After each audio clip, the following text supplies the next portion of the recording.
The Backrooms. You've been here before. Level 294, the Liminary Theater. Survival difficulty. Class 1. Safe, secure, minimal entity count. Image caption. A photo of the theater, taken by Geneva Charleston. Description.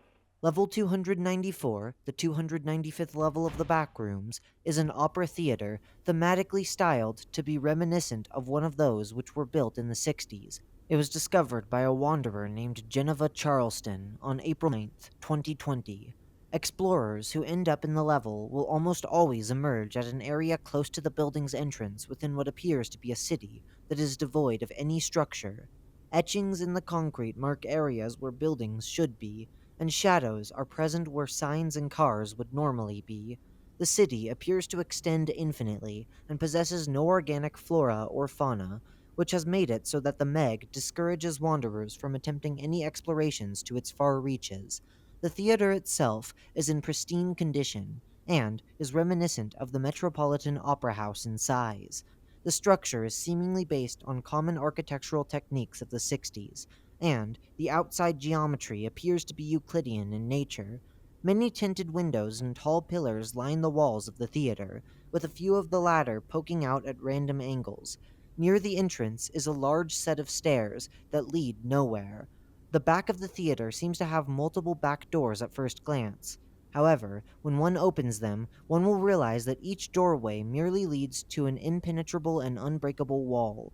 The main entrance is the only means by which one can enter the building. Above it, a sign that reads The Liminary Opera Theater, Desire for Glory, can be found, which is how it has attained its nickname, the Liminary Theater. Faint, somber jazz and chatter can be heard on the inside, but these sounds give way to complete silence when the theater is entered. There are three main areas of the Liminary Theater: the main hall, the theater, and the dressing rooms. The main hall. The hallway, unlike the rest of the building, appears to be scaled up, which is oftentimes described as eliciting feelings of minimality from wanderers. In regards to the hallway's design, wanderers who visit the level are always impressed by the splendor exhibited by its decorations.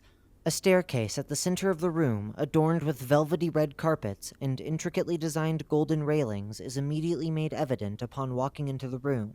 On its left, a large seating area can be found, which is composed of a handful of lush, red chairs. Wanderers who have sat on these chairs report that they occasionally hear voices come from around them, but no sources of this chatter have been identified thus far. On the other side of the hall, an empty reception desk lies abandoned, a single sign-in sheet lying on it. The sheet contains various illegible signatures scribbled on it, as well as a sign atop the counter, which reads, "Sorry we missed you. We'll be back soon." Smiley face. Note, this smiley face is not the one that the partygoers usually use, as the partygoer smiley face is an equal sign followed by a closed parenthesis, whereas this smiley face is a colon followed by a closed parenthesis. Behind the staircase are two restrooms, both of which are locked and cannot be opened. Multiple paintings are hung on the walls, all of which seemingly advertise upcoming operas and sets.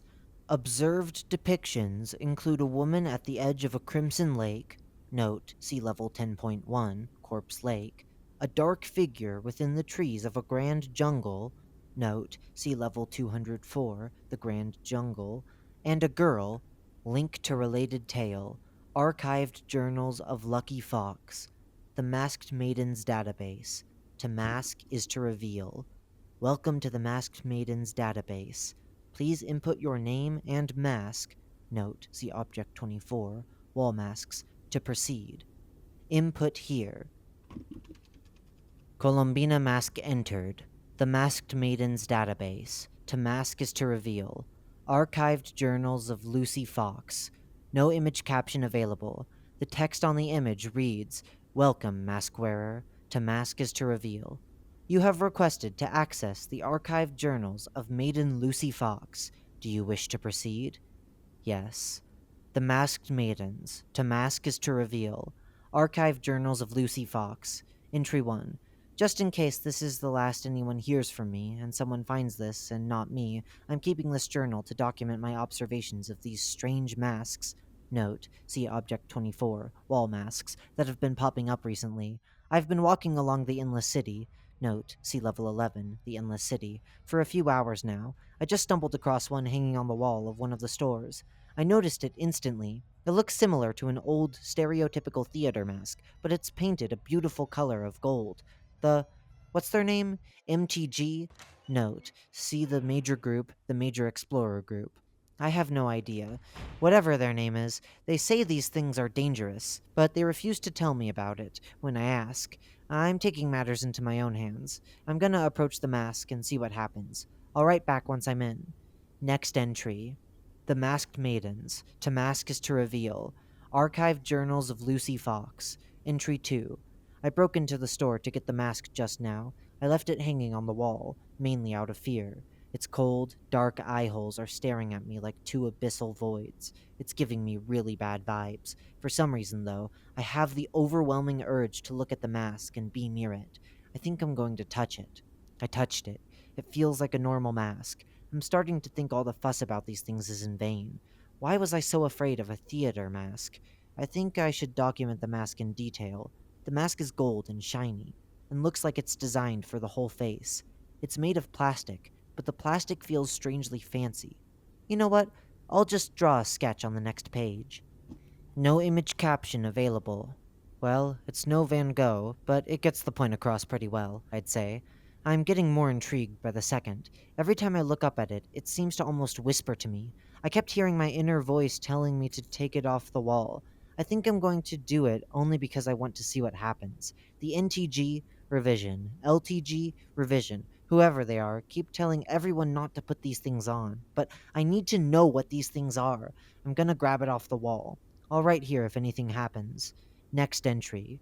The Masked Maidens. To mask is to reveal. Archived Journals of Lucy Fox. Entry 3. It's calling to me. It's staring at me. I stared at the endless pits where its eyes should be, and I heard it whispering in my mind. I heard it telling me to embrace it. It kept saying to put it on. I almost did, until I snapped out of the trance. I threw it across the room, which stopped the whispers. I still have a desire in the back of my mind to wear it, but my instincts are telling me to run. I don't want to wear it, and I'm shaking in nervousness. I have no idea why, though. It's just a stupid mask. I probably just need some almond water. I think I remember something saying that it should be used when interacting with these things. Let me take a quick sip and see if that fixes it. I'm holding it again. The whispers stopped, but I still have an overwhelming urge to put it on. Maybe I should just put it on. I am quite curious. I came here for the purpose of science, so it probably makes the most sense to just suck it up and wear it. I can always just take it off, right? Screw it. I'm going to do it. I'm holding it in my left hand as I write with my right. I can feel my left hand levitating, lifting towards my face. This mask wants me to do it, but I've heard rumors about what these things can do. Maybe I should just give it what it wants. Well, in the name of science, here I go. Next entry. The Masked Maidens. To mask is to reveal. Archived Journals of Lucy Fox. Entry 4. I put it on. It feels outstanding. I can talk to the mask now. It's entered my mind. Why was I so worried? I feel so strengthened. I feel enlightened. I feel powerful. I was so afraid of this thing at first, but now I feel nothing but comfort. This mask is who I am now. She says her name is Evangeline. She's quite nice, and keeps telling me how I've just made the best decision of my life. She's telling me to look at the shadows. It wants me to go deeper into the darkness. I'm gonna do it. I'm not in the building anymore. I walked into the shadows of the dark store, and the gateways of the shadows were open to me. I fell through one, and came back through another. It was incredible. Evangeline told me it was called Buio Volto. It was a very cool experience. I am outside now, so I think I'll take this opportunity to enjoy some sun with my new friend and new life.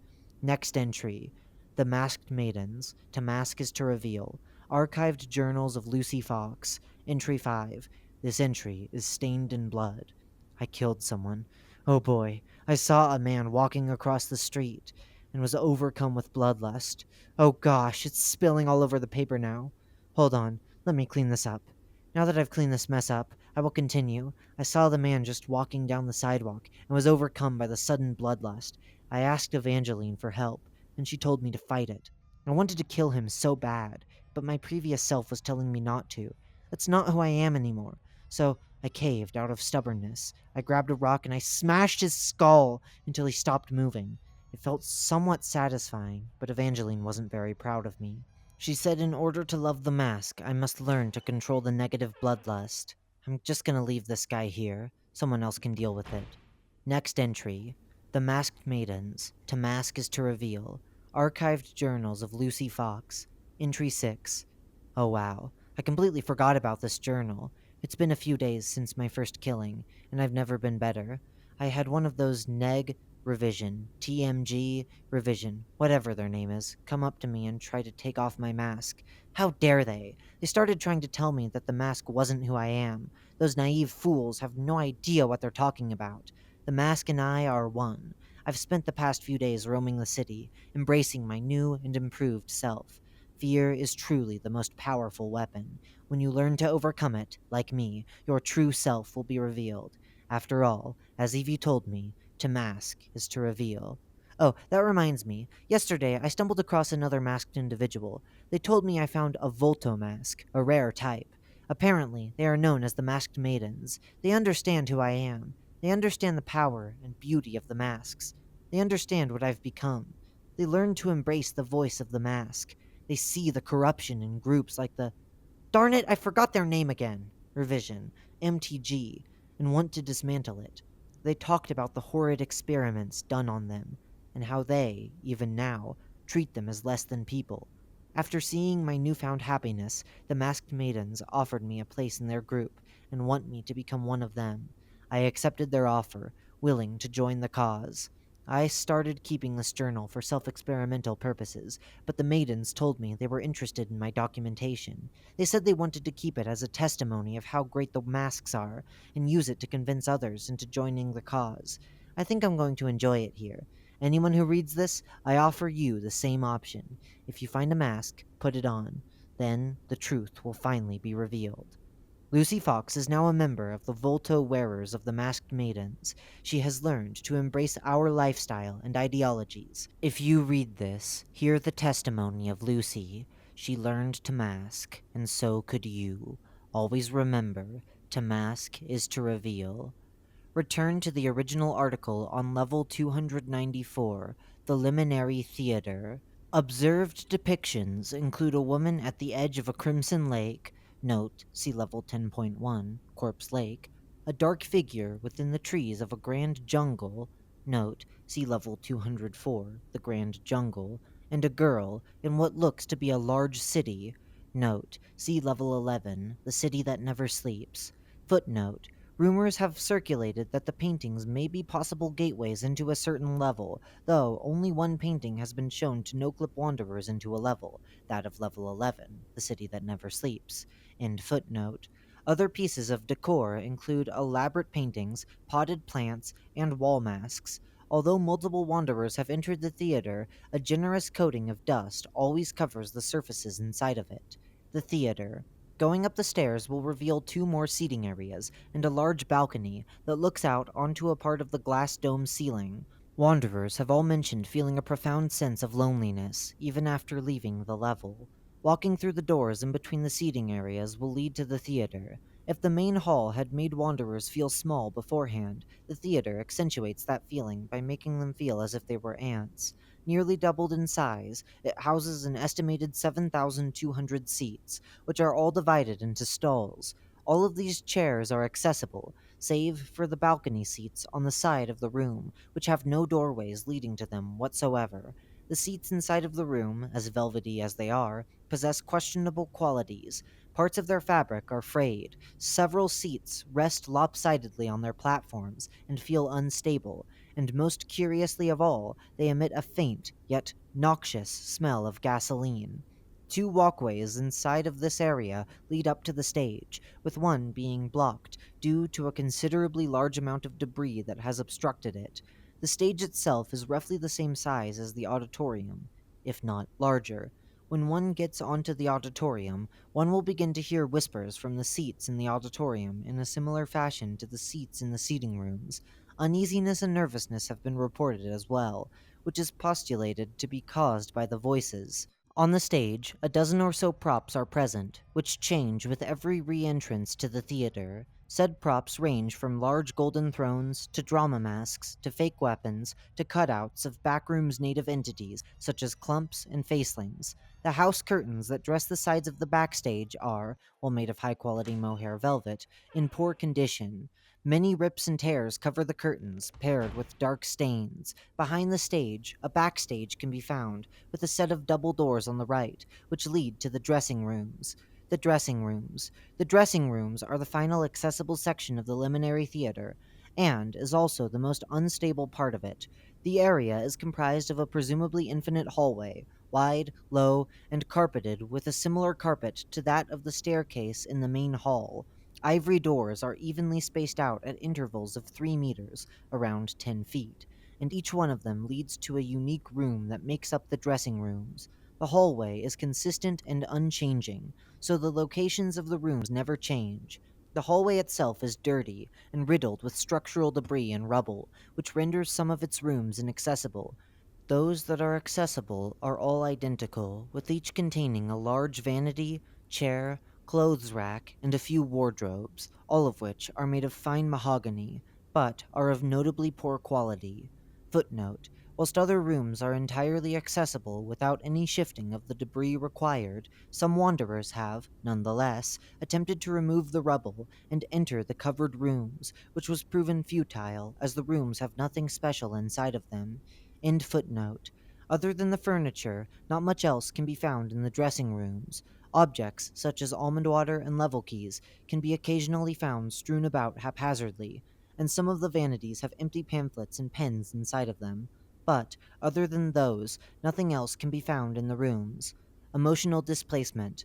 Whilst most levels physically and emotionally impact wanderers in their own unique ways, the Liminary Theater works oppositely to that, in that whatever the general wanderer populace inside the level feels when they are inside of it affects the level itself. Dubbed as quote-unquote emotional displacement by the Meg, this peculiar phenomenon alters the Liminary Theater's physical properties according to how strong the emotions of the people in the level collectively are. Such changes include small tremors, noticeable temperature and weather changes, as well as shifts in the level's color. Several experiments have been conducted on this phenomenon, although none have concluded much about it. A handful of these tests have been attached to this article below. Disclaimer: please note that all of the following teams, except for Team Joy, received proper treatment and therapy for all possible mental or physical damage caused by the experiment. No one has been left unattended. Procedure: each experiment group is to go through a specific routine and perform certain activities for a period of 1 month to elicit a specific emotion to their optimum. Upon doing this, each group is to enter level 294 and remain outside of the theater for a total of 2 hours. Once that time has passed, the team is to enter the rooms of level 294 for another 2 hours and leave through one of its exits once the experiment is concluded. Open Experiment Log Number 1. Experiment Log Number 1. Date: 05/08/2020. Experiment Group 1. Team Joy. Pre-activities. For an entire month leading up to the experiment, Team Joy's members had their diets adjusted to increase serotonin and dopamine levels, using foods such as nuts, fish, etc. to increase these levels naturally and organically, and several hours a day were allocated to emotional and relaxational therapy, such as meditation and massages. Finally, 3 days prior to entering level 294, Team Joy was exposed to multiple forms of media and activity which are known to incite general positive feelings. This included motivational music, lighthearted media, i.e., video games, television, etc., and hobbies specific to each member of the team. Noted effects. Changes were noted upon the first 5 minutes of the team being inside of the level. average temperatures spiked to a pleasant 23 degrees Celsius, or 74 degrees Fahrenheit, and all light inside of the level, both artificial and natural, was noticeably brighter. An unnatural oversaturation of all the colors within level 294 was observed, which wanderers reported being pleasant at first, but straining on the eyes after long periods of exposure. The previously somber jazz music, which was occasionally heard within the Liminary Theater, was replaced with a more soulful and upbeat track. Even after all of the team members had left level 294, the physical properties it had garnered as a byproduct of the experiment lingered for 2 weeks before returning to its previous state, which was the same period that Team Joy's members spent being reassessed before returning to their duties. Open Experiment Log Number 2. Experiment Log Number 2. Date 05/29/2020. Experiment Group 1. Team Desolation. Pre-activities. Team Desolation underwent slight adjustment to their diets for 2 weeks prior to the experiment itself. This included an increased intake of alcohol, fat-heavy products, and generally bland foods, which were given to the Wanderers in the near pitch-black rooms which they spent the preparatory days of the experiment inside. 3 days before entering level 294 for the experiment, Team Desolation was also exposed to generally dark music and media to incite sadness. Noted effects. Changes were noted upon the first 2 minutes of the team being inside of the level. All light in the level was reported to have dimmed, despite the sun in the sky being present in the same fashion which it normally is in. Strong winds picked up shortly after entering, and the weather cooled down to a chill 15 degrees Celsius, or 59 degrees Fahrenheit.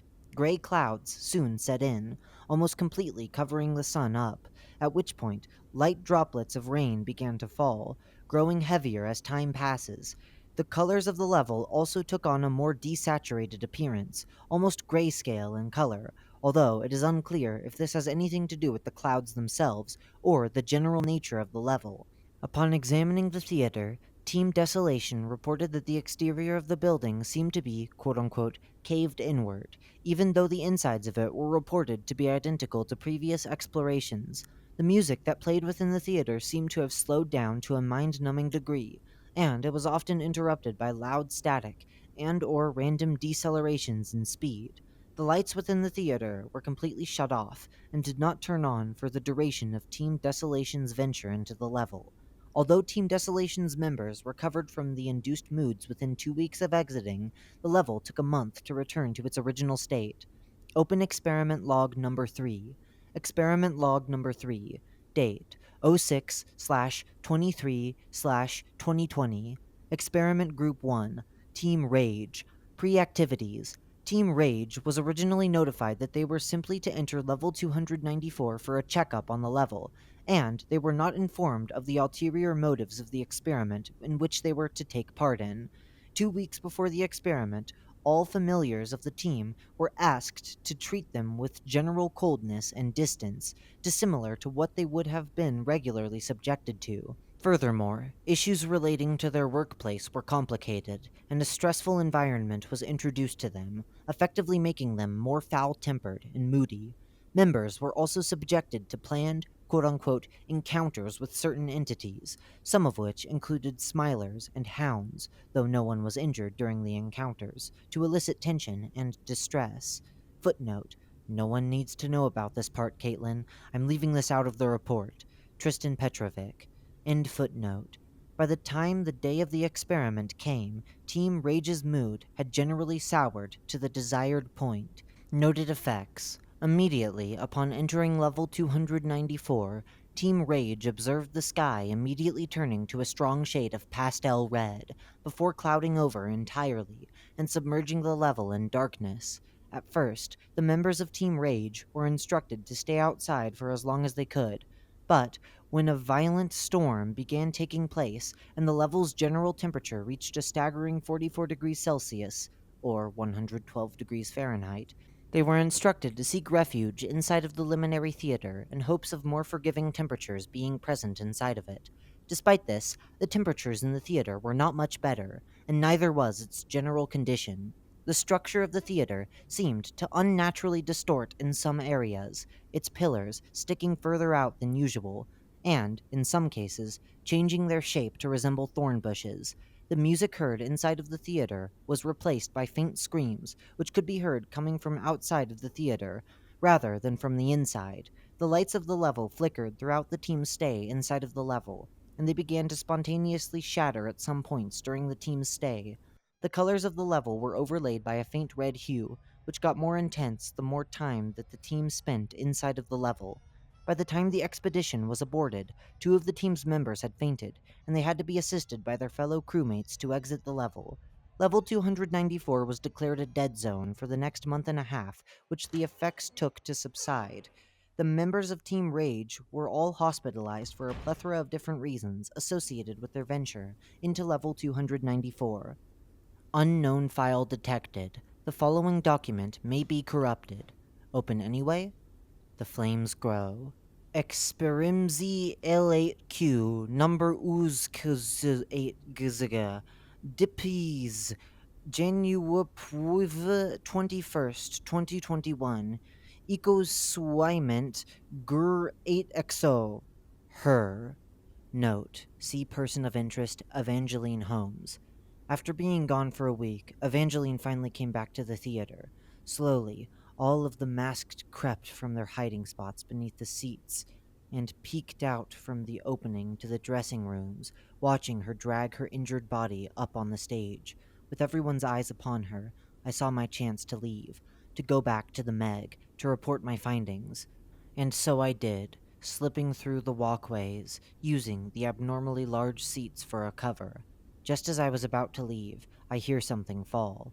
I turn, and I see her, dropping her mask on the floor. With it, she collapses to her knees and screams.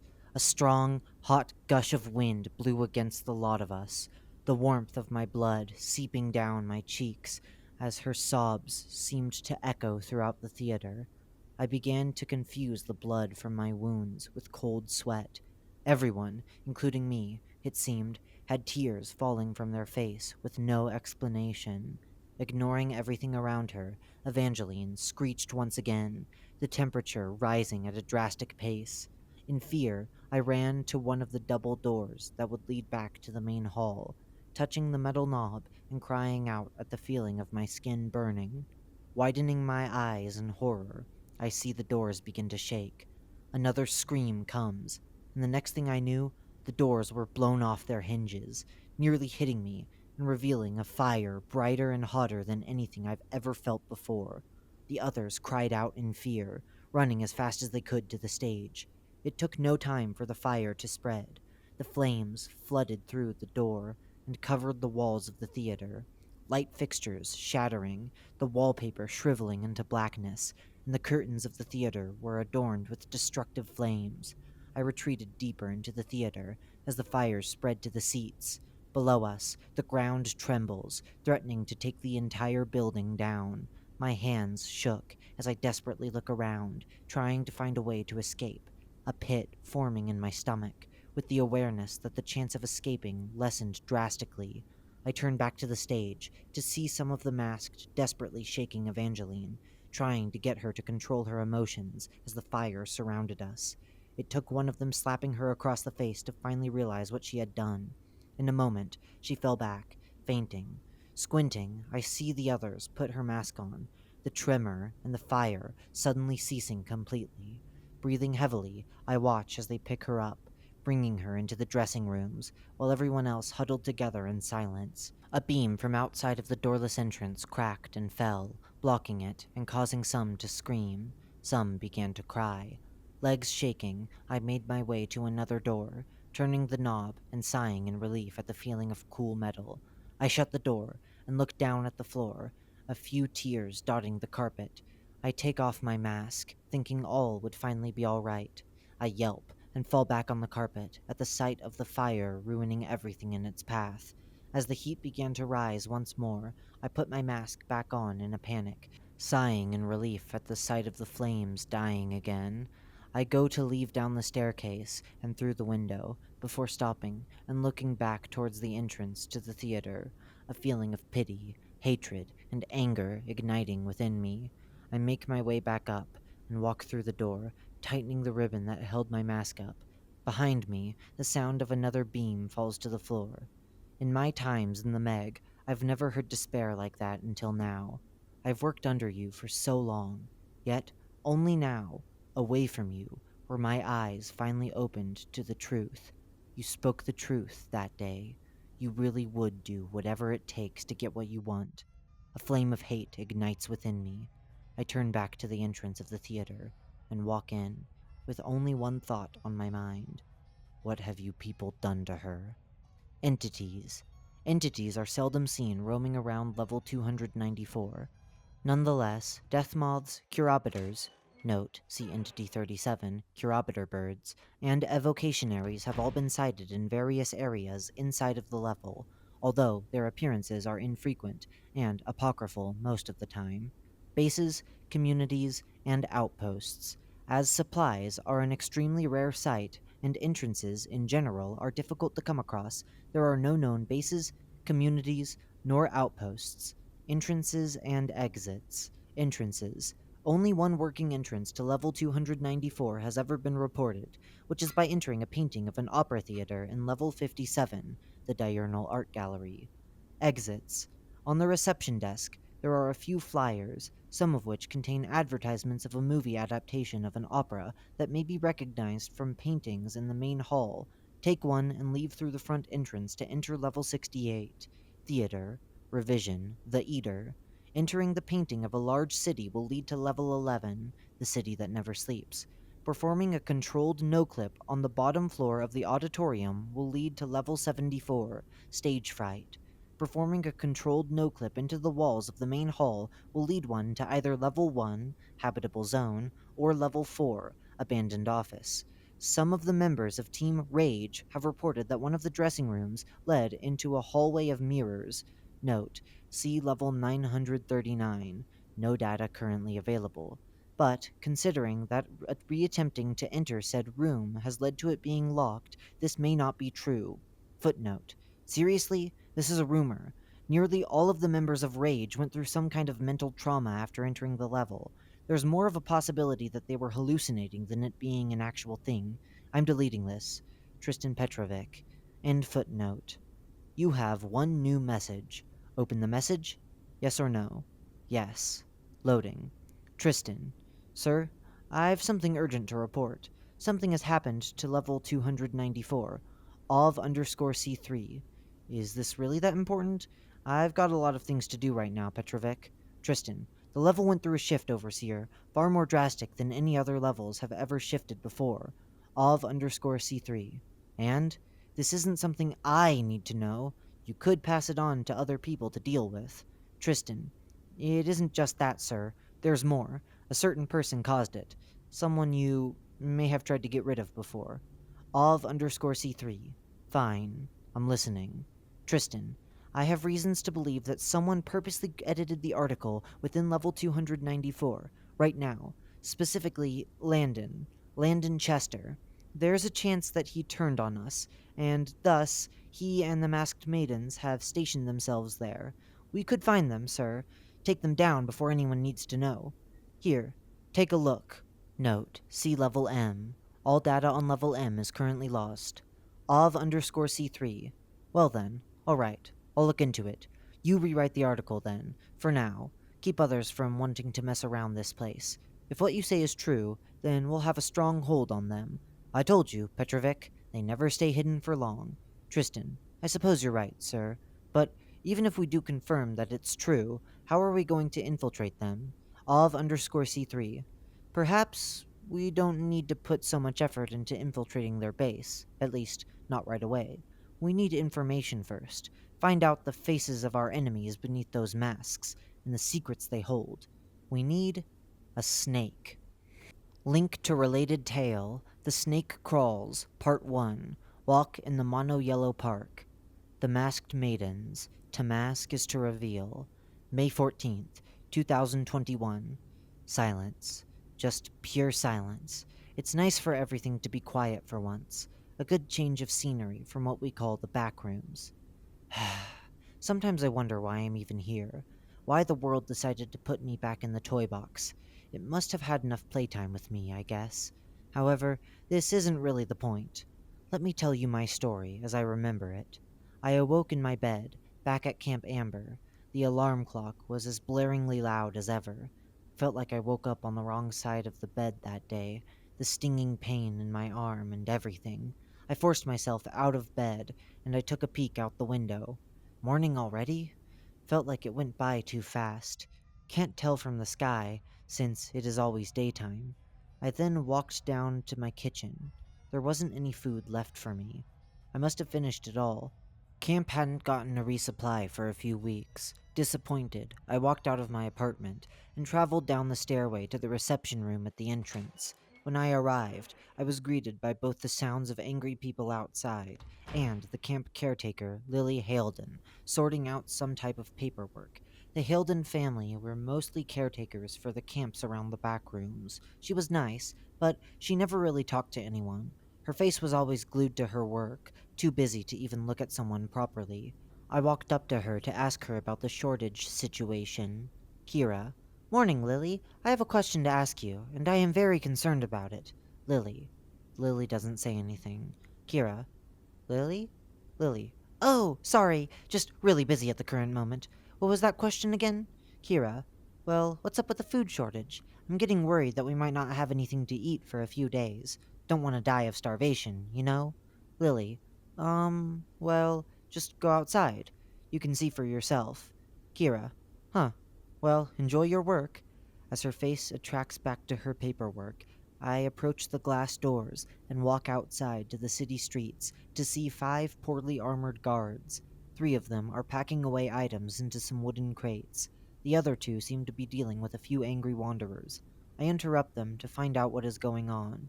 Wanderer 1. What the hell do you guys think you are? Wanderer 2. People are starving here! Meg Operative 1. Sorry, but we can't do anything at the moment. There are more important matters on the line. Kira. Excuse me, sir. I'm sorry to interrupt, but what's going on here? The camp hasn't received any new shipments of food for weeks. Even I have none left myself. Meg Operative 2. Ma'am, I apologize for the inconvenience, but it is going to take Wanderer 3. They're trying to say that they won't be giving us any food because they're a bunch of greedy little snobs. Kira. Is that so? Meg Operative 1. I assure you, it is not the way you think. Kira. Yeah, that's what everyone says. Why can't we just go to Malt Mart or maybe even enter 6.1, the snack rooms? Meg Operative 2. Look, there is nothing there either, and 6.1 is still not safe to enter. Most groups are currently going through a food shortage, just some difficulties with the suppliers in our group. There are other ways you can retrieve supplies. Wanderer 2. So you're suggesting we just hunt for food? So this is how it goes, huh? So much for the glimmer of hope. The saying just felt like an advertisement to me. No one here really cared for anyone. That's what I have learnt from my 8 months of living in purgatory. The Meg people just looked like a whole ruse to me. Nothing more than a faint whisper of hope to get people to listen to them for their dirty work. That's how I saw it, at least. Some things are just too good to be true. People should rely on themselves, not some higher-up monopoly that tells you when you're able to eat.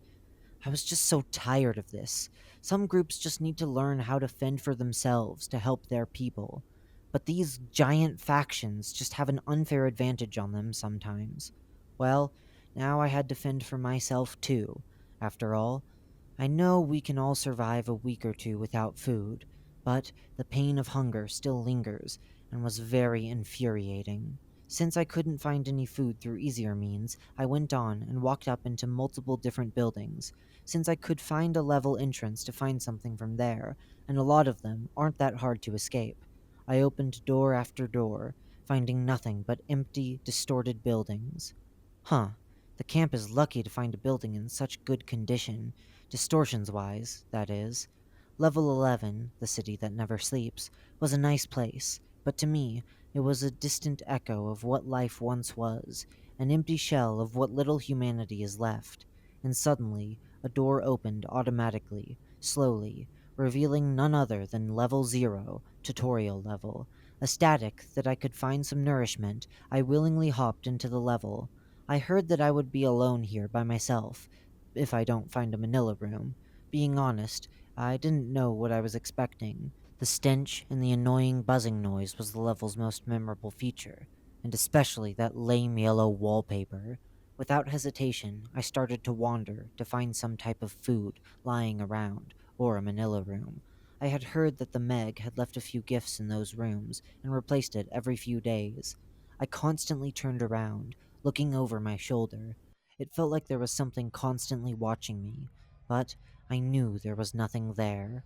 This place had its side effects. Hours had passed, and I eventually tried to take a nap of some sort. Didn't know why I even tried. I got up because, as a light sleeper, it felt like a bunch of insects were blaring throughout my mind because of the noise that the lights on the ceiling emitted. I got back up and continued on my little stroll throughout the mono yellow park. It felt like I was getting nowhere from the sheer repetitiveness of this level's structure. I'm not too fond of mazes. It felt like a day had passed by then. At least, that's what my watch said. Still hadn't found a single crumb of food. I did find a sofa, though. It was nice to take a small break. My legs were killing me, and you'd be surprised to know how hard the carpeted floor is. But I never even found any beings either. I forgot whether or not they could be found here, or if they were not present at all. Maybe they were walking through their own yellow hell. Who knows? Good for them if they find an escape, I guess. And finally, I saw a Manila room at the end of the hall. I ran towards it in excitement to finally have something to sustain myself. I walked in to find a sign. It read as follows: Sorry, dear wanderer. The Meg cannot provide any supplies at this time. Please contact your nearest Meg operative for more information. Kira, you have got to be joking. Wanderer, ugh, rah! Kira, whoa, calm down. Sorry, were you resting here? Wanderer, yes, and there's no need to apologize. It's my fault. I'm on edge in case something not too friendly wanders in. Kira, heh, I could see why. Did you come here for supplies too? Wanderer, oh yes, for sure. I've been here for a few days. Maybe it's been a week. I can't tell. At least it's better to stay here instead of sleeping under those lights. Kira, ha, tell me about it. Well, I better get going then. I'll see you around, I guess? Wanderer, well, I guess we'll meet again. That was such a bummer. There was nothing but a sign. Sorry that we can't do shit and we're lazy. I was sick of this. I just wanted to go home. I wanted to pursue a life full of song and dance. I didn't understand why I was there, and I think about home every day of my life, including then. Did my family think I'm dead? Maybe they just forgot about me, like everyone else. I just I just wished there was something more to my life. All I had left was a USB key I kept around that held a bunch of photos of my past back on Earth with my family. I plugged it into my small PC back at camp to look at it every day, as it kept me going when I felt low. Whatever. I guess it isn't important to think about now. I still felt like something was watching me, but I thought to myself that it wasn't possible. It was level 0, after all. Alright, time had certainly passed a bit, maybe a day or two, and, well, something was off. I could hear giggling coming from somewhere, but there was no one there. I didn't get it. I was walking a bit faster and trying to tune out the sounds to see if that helped. It didn't. I I found the Manila room again. I could tell it was the same one because that wanderer was still there. I walked in to say hello and to take a break. Kira, hi again. Wanderer, oh, it's you. Why are you back so soon? Kira, I don't know. Just ended up back here after wandering and decided to stop by for some rest. Wanderer, huh, cool. Kira, did you, well, it is a strange question, but did you hear any giggling during your stay here? Wanderer, aside from the constant knocking behind these walls, no. But according to the Meg database, that sound is normal here. Kira, oh, okay then. Sorry for asking. Wanderer, okay, I'm going back to sleep. See you in a bit if you're still here. Kira, right. Night, I guess. I decided to nap too. I really needed to. The wandering got really tiring and boring real fast. Some hours went by until I heard a strange noise, and it wasn't that knocking noise. I hastily arose from my slumber, looking around in a panic. Kira. What? Who? Who are you? Unknown. Kira. Where even are you? Wanderer. What? Kira. Shh! Shush! Someone is here. Unknown. Come on, there's no such thing as an audience without a crowd to applaud me. Kira. Kira says nothing. Unknown. But I guess today is an entirely different story. Please, tell me something funny. Kira. What the fuck do you want? Unknown. Oh, dearie, I think I mean no harm. I put the emphasis on I think. Wanderer. Can you just go somewhere else? Unknown. You know, that could have been funny, but it wasn't my type. If jokes were lovers, I'd dump that one in an instant. Kira. Leave us alone. Unknown. Well, it doesn't take a rocket scientist to make something funny. Give it a shot, and I'll give you a special award called Living. Kira. Kira says nothing. Unknown. Okay, right. On with the show. They busted in through the Manila room entrance, holding a lamp as some type of weapon. They were wearing a mask of some sort. They looked like a jester. They went to charge straight towards me, and I got hit with the bottom of the lamp. And as I hit the ground, they turned and smashed the lamp against the wall, with the light bulb casing breaking and exposing the bulb fixture inside. This idea is burning with inspiration, over 100 degrees Celsius. They then swung it over to the Wanderer that was trying to help me up. But before he could do anything, they pinned the Wanderer against a wall, pushing the tip of the bulb into his face, scarring him. Ugh! Fuck! It burns! Oops! Sorry, friend. I think I left the oven running. Ah ha ha ha ha! With my quick thinking, I ran and I jumped on the back of the masked figure and pulled him down to the ground. The Wanderer and I got up and ran for it, back into level 0. I ran as far as I could. I couldn't seem to escape the laughter. That was until I turned around and saw something on the wall. A mask. It was quiet. Too quiet. It looked like one of those tragedy masks in theaters. The frowning one. It looked so intriguing. I was curious as to what it really was. It was talking to me. My life already sucked. I had to put it on. Now, let's hear what it has to say, for its side of the story. Let the chaos ensue.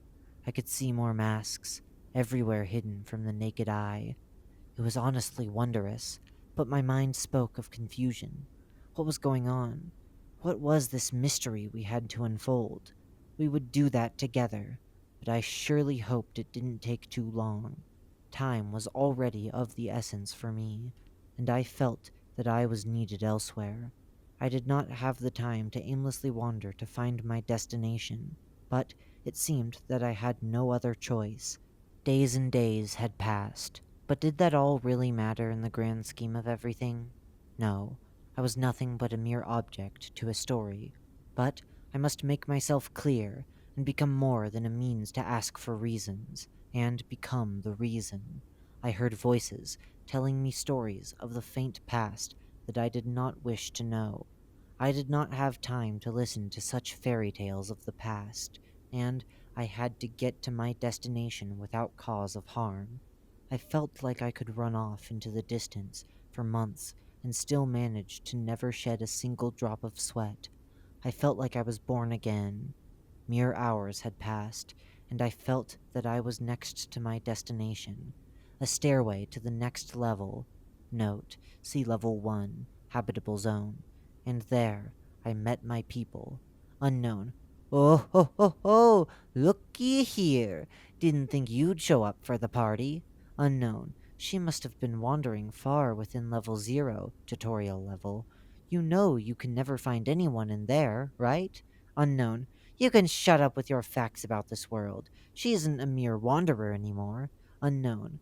I think I was very well aware. Thank you, Sullivan. Sullivan. To be aware or not to be aware. Such a crime. Kira. So why must I be here to greet you? I assume we have similar goals unknown to myself. Unknown. I guess I must greet you with normalcy in hopes that you will understand. Let me take this off. Janice. My name is Janice. Welcome to your new home, Kira. Kira. So you know of our name? Sullivan. Wouldn't be strange and ambiguous if we didn't. Janice. Don't mind Sullivan. His mask is doing all the talking currently. Here. Kira. Oh, please. I can't wait any longer to. Oh. Ugh. Yeah, that was weird. Hi. Janice, come with us. You'll be happier here than where you were before. Kira, why are you guys taking me? Janice, well, you found the mask we planted earlier. That was Sully's job today. He was also the person to scare you off back in the Manila room. So, I guess you can say this was completely random. Sullivan, wouldn't have it any other way. Heh ha ha. Kira, so where are we going? Janice, to your new home. We are all in a group known as the Masked Maidens. I'll explain once we are there. You'll be safe. And remember, to mask is to reveal. Part 2. The Masked Maidens. To mask is to reveal. The Snake Crawls. Part 2. Let the chaos ensue. May 19th, 2021. After what felt like eons of living in a prison for the innocent, I finally feel like my life is finally getting somewhere better. With the mask, I feel like I am home again. Without it, I feel like I am trapped within my own mind, that I am within the flow of my own thoughts, blocked by a locked door without the key. The mask is the key. I am finally free. Let's carry on the show, shall we? To someone who tried their entire life to escape the yellow halls, note, see level 0, tutorial level, the cold concrete floors of level 1, habitable zone, would feel like a shallow grave of a reward. But that's what this world is, a purgatory. And from what we've learned, home isn't so different after all. Living your entire life to get nothing but a hollow prize that never truly existed. Let's see if we can find any differences together. We were traversing through the stone-cold halls, us and the others. Sullivan is an interesting character. He never wants to take his mask off. It seems like he never will, or possibly never even could. But how can we blame him? I wouldn't want to be taken off either. We are practically for each other. Janice is different from what we have seen. It almost feels like a warm welcome after everything we have been through. Such a pity that we both ended up in this situation after all. That's when she started to ask questions while I was away. Kira. So, Janice, right? Janice. Yes. What might it be, Kira? Kira. I was just thinking about my mask. It considered us to be the same, but it feels different. Sullivan. Well, why would you be any different from your true self, if it is yourself?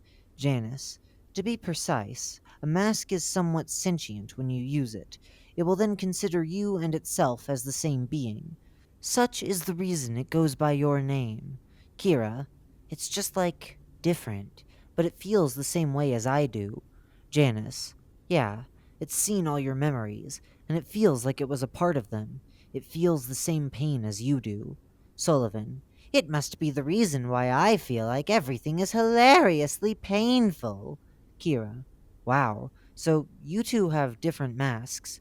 Do they hold different effects? Janice. Yeah, even carry different personalities. But it's almost like portraying your true self. My mask is a pantaloon mask. It can make me seem off sometimes, but it pretty much keeps the way I act normally. Sully's mask is, Sullivan, an entire can of worms that has already been opened by a fairly amusing jester. Ah. Janice. Always interrupting me. Sullivan. I mean, who would want to keep me quiet? Heh. Janice. Right. His mask is an Arlecchino mask. The mask bases its entire thing off of comedy that is practically nonsense. He almost never takes the thing off. Sullivan. No need to turn the lights off in this wondrous showcase of amusement. Heh. Kira. Ooh, what would my mask be? Janice. Your mask is a buskin mask, otherwise known as a tragedy mask, popular in Greek theaters. Your mask makes you act a bit more impatient and very dramatic. You'll probably complain quite a bit using it. No offense. Kira, nah, this is all very interesting to me. I feel a lot better than I normally was back in camp. Janice, your group is under a constant hold by the Meg, who are fairly corrupt in their goals. Sullivan can tell you if he'd like. Sullivan, when innocent mysteries stay unknown amongst the overlords, they use the innocent for their overlooked research. It's all a hoax, a ruse, too, so that they can keep themselves safe. I was super lucky to be a part of that agonizing process, but that is how I met myself. On a date of destiny. Kira, so you're telling me that they did experiments on you with the mask and you escaped with it? Janice, yep. He's been through a lot for how carefree he acts. Sullivan, personality is in the genes. Too bad I am using a different pair of pants. Kira, and what's your plan here? Janice, to stop the spread of that corruption and put an end to their control. We will give the other groups the same treatment if they try to rise after the conflict ends. Sullivan, a silent war, which isn't silent anymore, because we just talked about it. Kira, wow, that's very admirable. Janice, thank you, Kira. I admire your enthusiasm to help us in our quest. Now, we shall continue to reach our destination. The madam needs to greet us. It's amazing. It really is. I just couldn't believe that I feel like I have a purpose in something. It's something I dreamt of every day in the back rooms. I feel like I fit in somewhere with the rest of the puzzle. It's a very comforting feeling, knowing that you matter in something for once. If this is my true purpose, then I will fulfill that mission. We then continued walking down the damp halls of Level 1, habitable zone, looking for something that was unknown to me at the time. I didn't know where I was going with them, but I knew that I'd be better off there than where I was before. We saw a few entities in the distance, but we never confronted one. We didn't need to.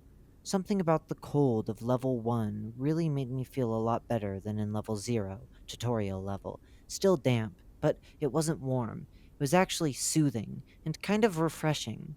Usually, I tried not to slip on the countless puddles of water on the floor. It's a strange thought to think that someone's fate may have been sealed by a puddle in this level. Maybe while being chased? Most likely.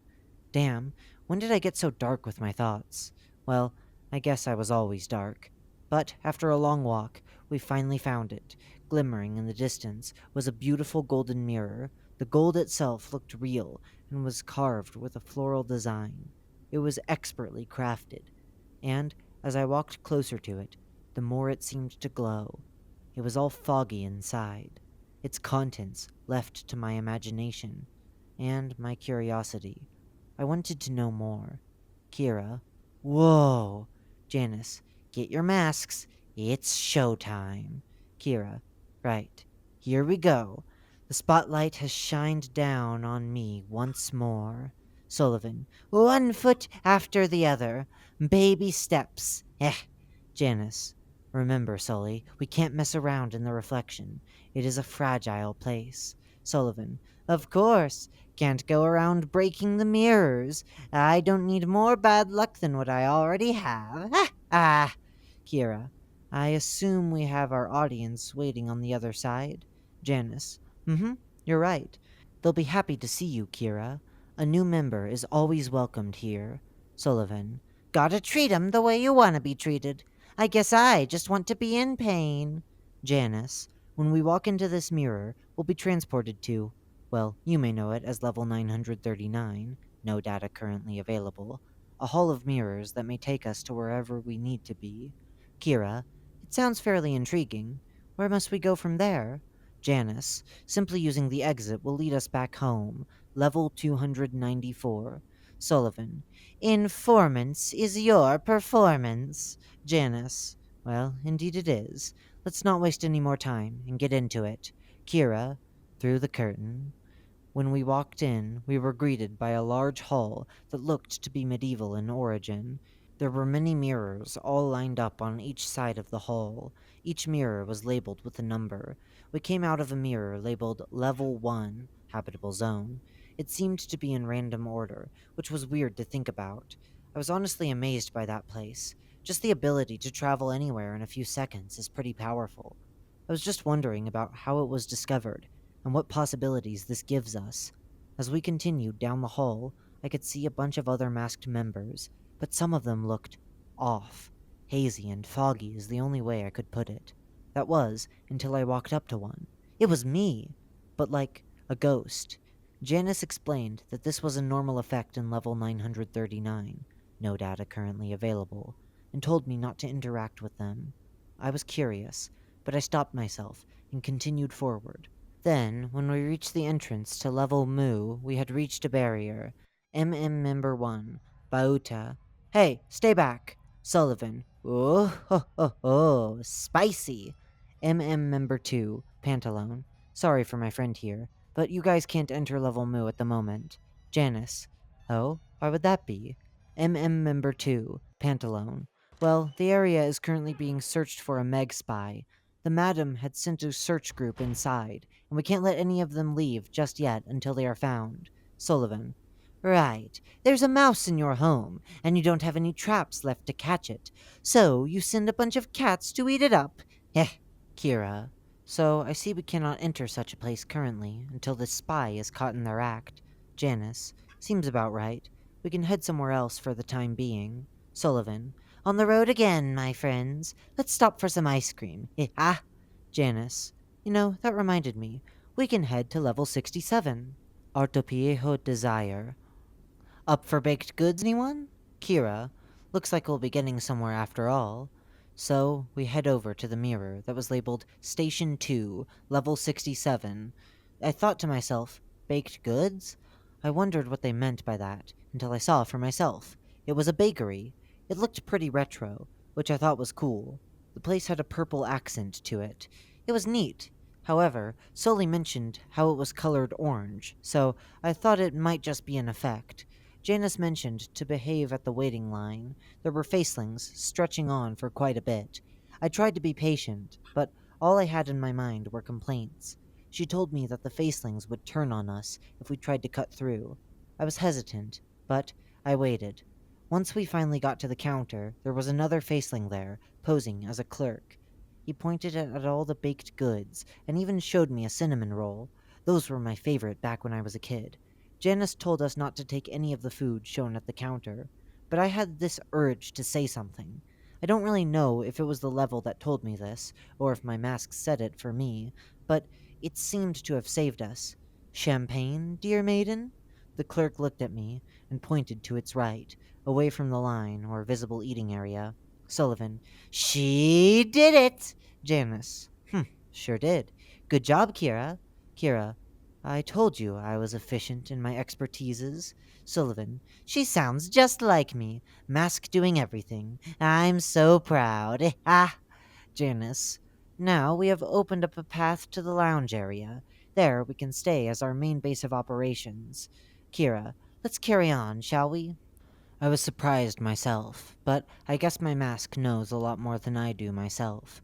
We made it to this lounge area. More maidens wearing masks were walking around here, too. Seemed like everyone was busy. The ceiling was taller than normal, and had these colorful birds flying around. Note, see Entity 128, Masked Messengers. These bushes full of flowers hanging from above. Janice told me that this would be my new home for now. I had my own little room waiting for me. As we walked towards it, I could see many different members doing their tasks. It looked so interesting. Did one of them have a tail? You know what? Never mind that. When I got to the hall that contains the entrance to my room, Janice was called by another member on the other side of the hall. Sullivan. Oh, looks like someone is in trouble. Ah. Janice. No, Mackie is a Pantalone user like me. We need to share info with each other to make sure everyone is in check, remember? Sullivan. Gah, 'twas a joke, Janice. No need to get funny on someone such as myself. Ah.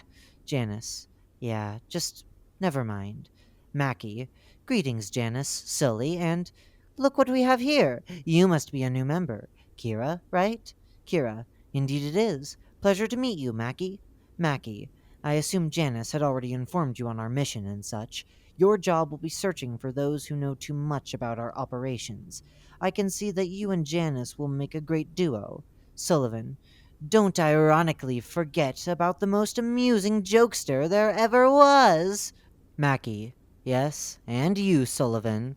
If you're not busy doing your proper job, being a distraction, that is, Sullivan. Oh, you are always so generous to me. Heh.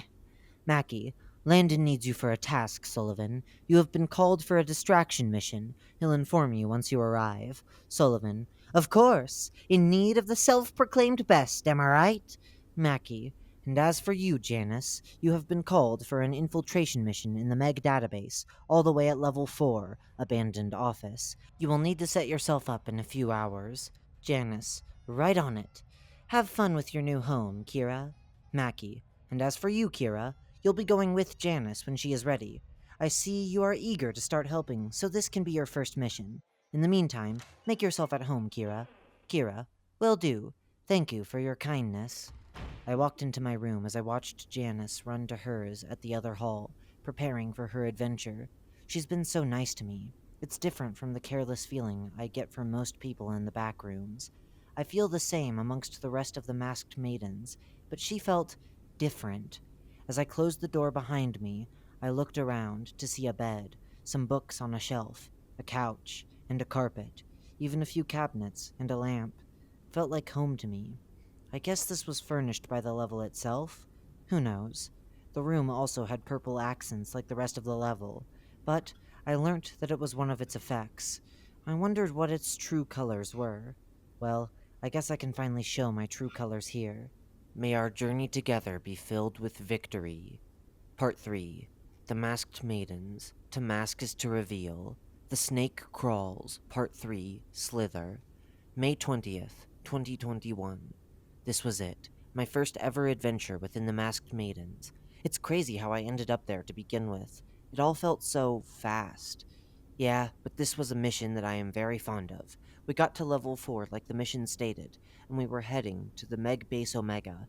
I was with Janice at the time, just the two of us. I had no idea where Sully was, but he was supposed to meet us there. Level 4 felt very strange to me, like people were supposed to be there and supposed to be doing things, but it felt just like a ghost town. It's weird how the backrooms can make an area seem like people had been there all their lives until they suddenly disappeared in a flash. While moving towards our destination, I decided to learn more about Janice and ask about how she saw life. Kira. So, Janice. Yeah? Kira. Well, I was wondering how you see the world, I guess. Janice. Well, You know, I never really thought too much of that. Kira. Really? There's no, way you see the world? What about after the corruption has been stopped? Janice. I mean, besides the corruption within multiple factions, I honestly don't know what I'll be doing after all of that. I guess I've just been focusing all of my thinking on my missions. Kira. Well, maybe we could do things together. Janice. Maybe. We'll see how this all goes. But you're right. I should think about the world with an outlook of some kind. Kira. Yeah, it'll help get a hold of things if you put it all into retrospect. I personally see the world as kind of cold. At least in the back rooms. No one really cares. Janice. Aw, well, consider me as your friend. Kira. Ha, thanks. That means a lot. Janice. If you need anything, I'm here for you. Kira? Is everything alright? You're squeezing your arm a lot.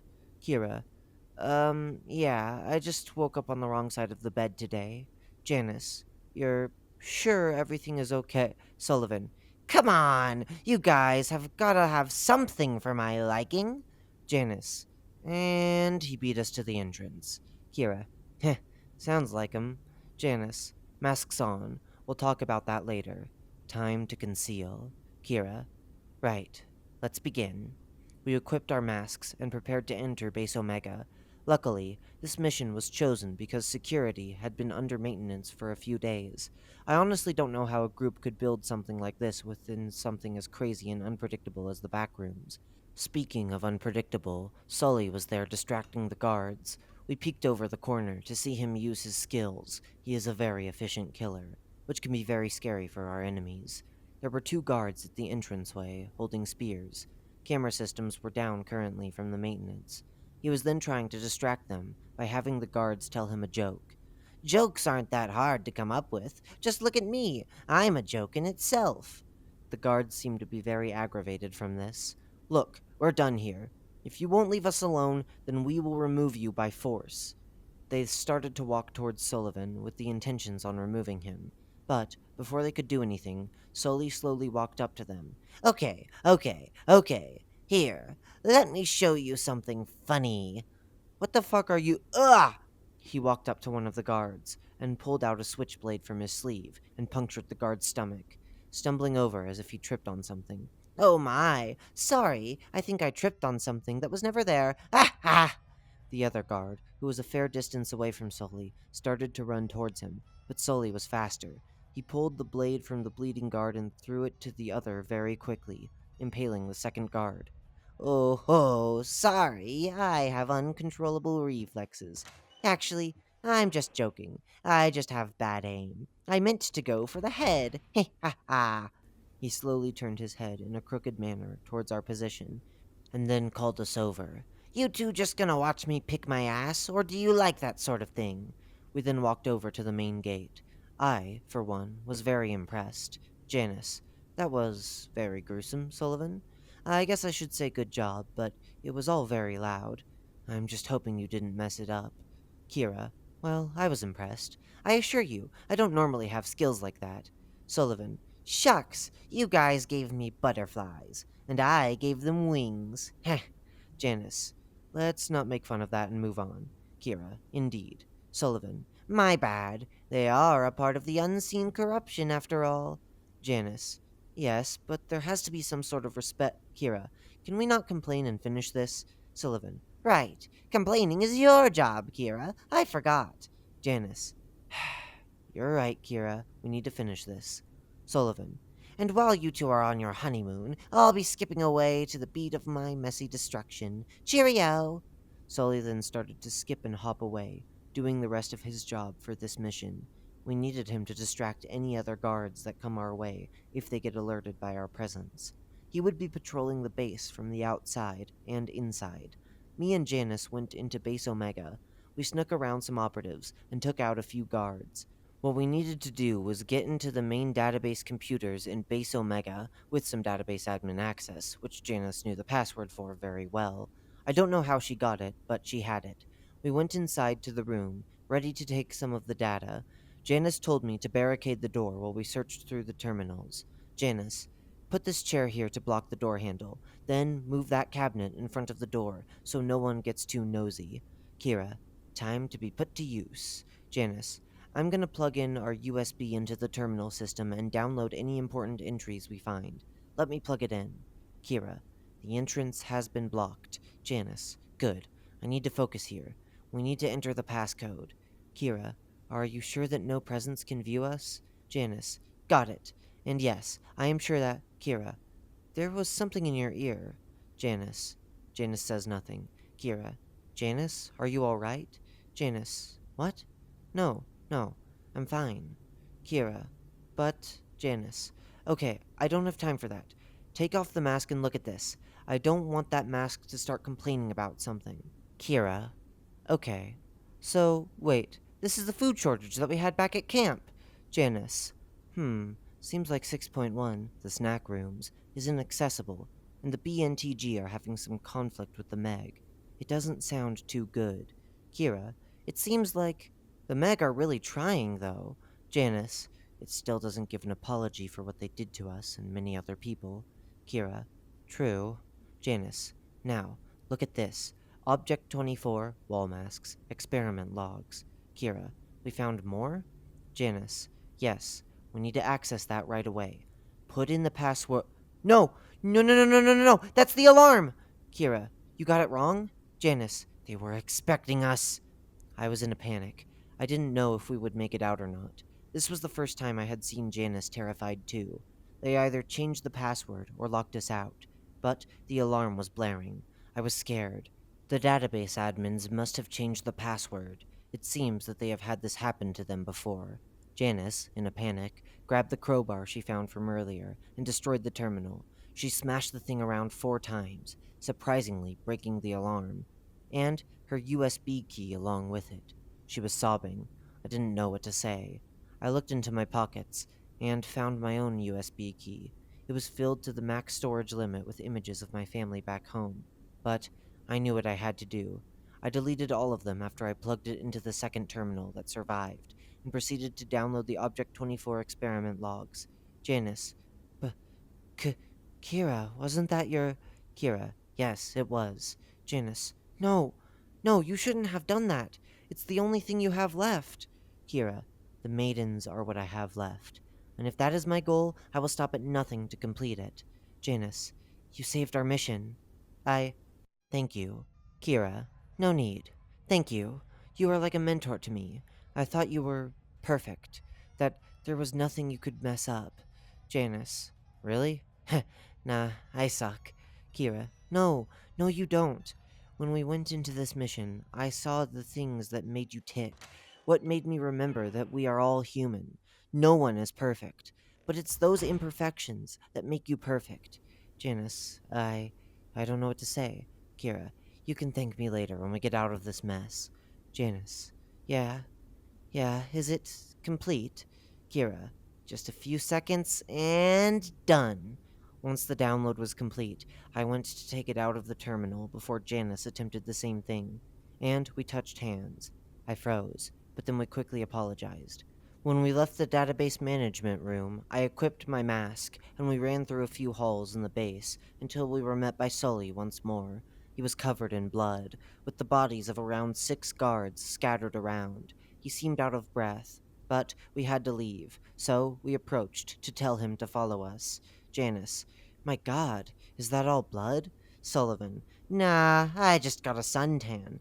Now what the hell have you two been doing? Kira, we were saving the mission. Come with us. We need to leave the stage. Sullivan, already? I was just getting warmed up. Hence the suntan. Ha ha ha. Janice, let's get going. Now. Sullivan, okay, I see. I guess I'll save round 2 for later, like the leftovers in my fridge. That reminded me. Janice, not now! As we ran through Base Omega, we ended up having a few guards chase us. We ran around the corner, and I could see their shadows engulfing the light from the fluorescent lights above. There was furniture scattered around the complex. The halls themselves were somewhat tall. Sully ran up to a couch, running onto the wall, then instantly jumping off, throwing 3 knives at the guards. All missed but one. Bullseye! However, I am running low on ammo. I can't beat the high score. Heh ha! One of the guards halted and turned around to assist the wounded guard. As we ran, another guard jumped us from a cubicle. Janice used her crowbar to crack open the guard's poorly crafted helmet. It had slowed her down, but she was fast, so she caught up. We have to keep going. We're being ambushed around every corner, Janice yelped while reaching us. I replied with, We must find a different exit. Ah, yes, let's pull a magic door out of thin air. That is surely something we can do, Sully said while running with us.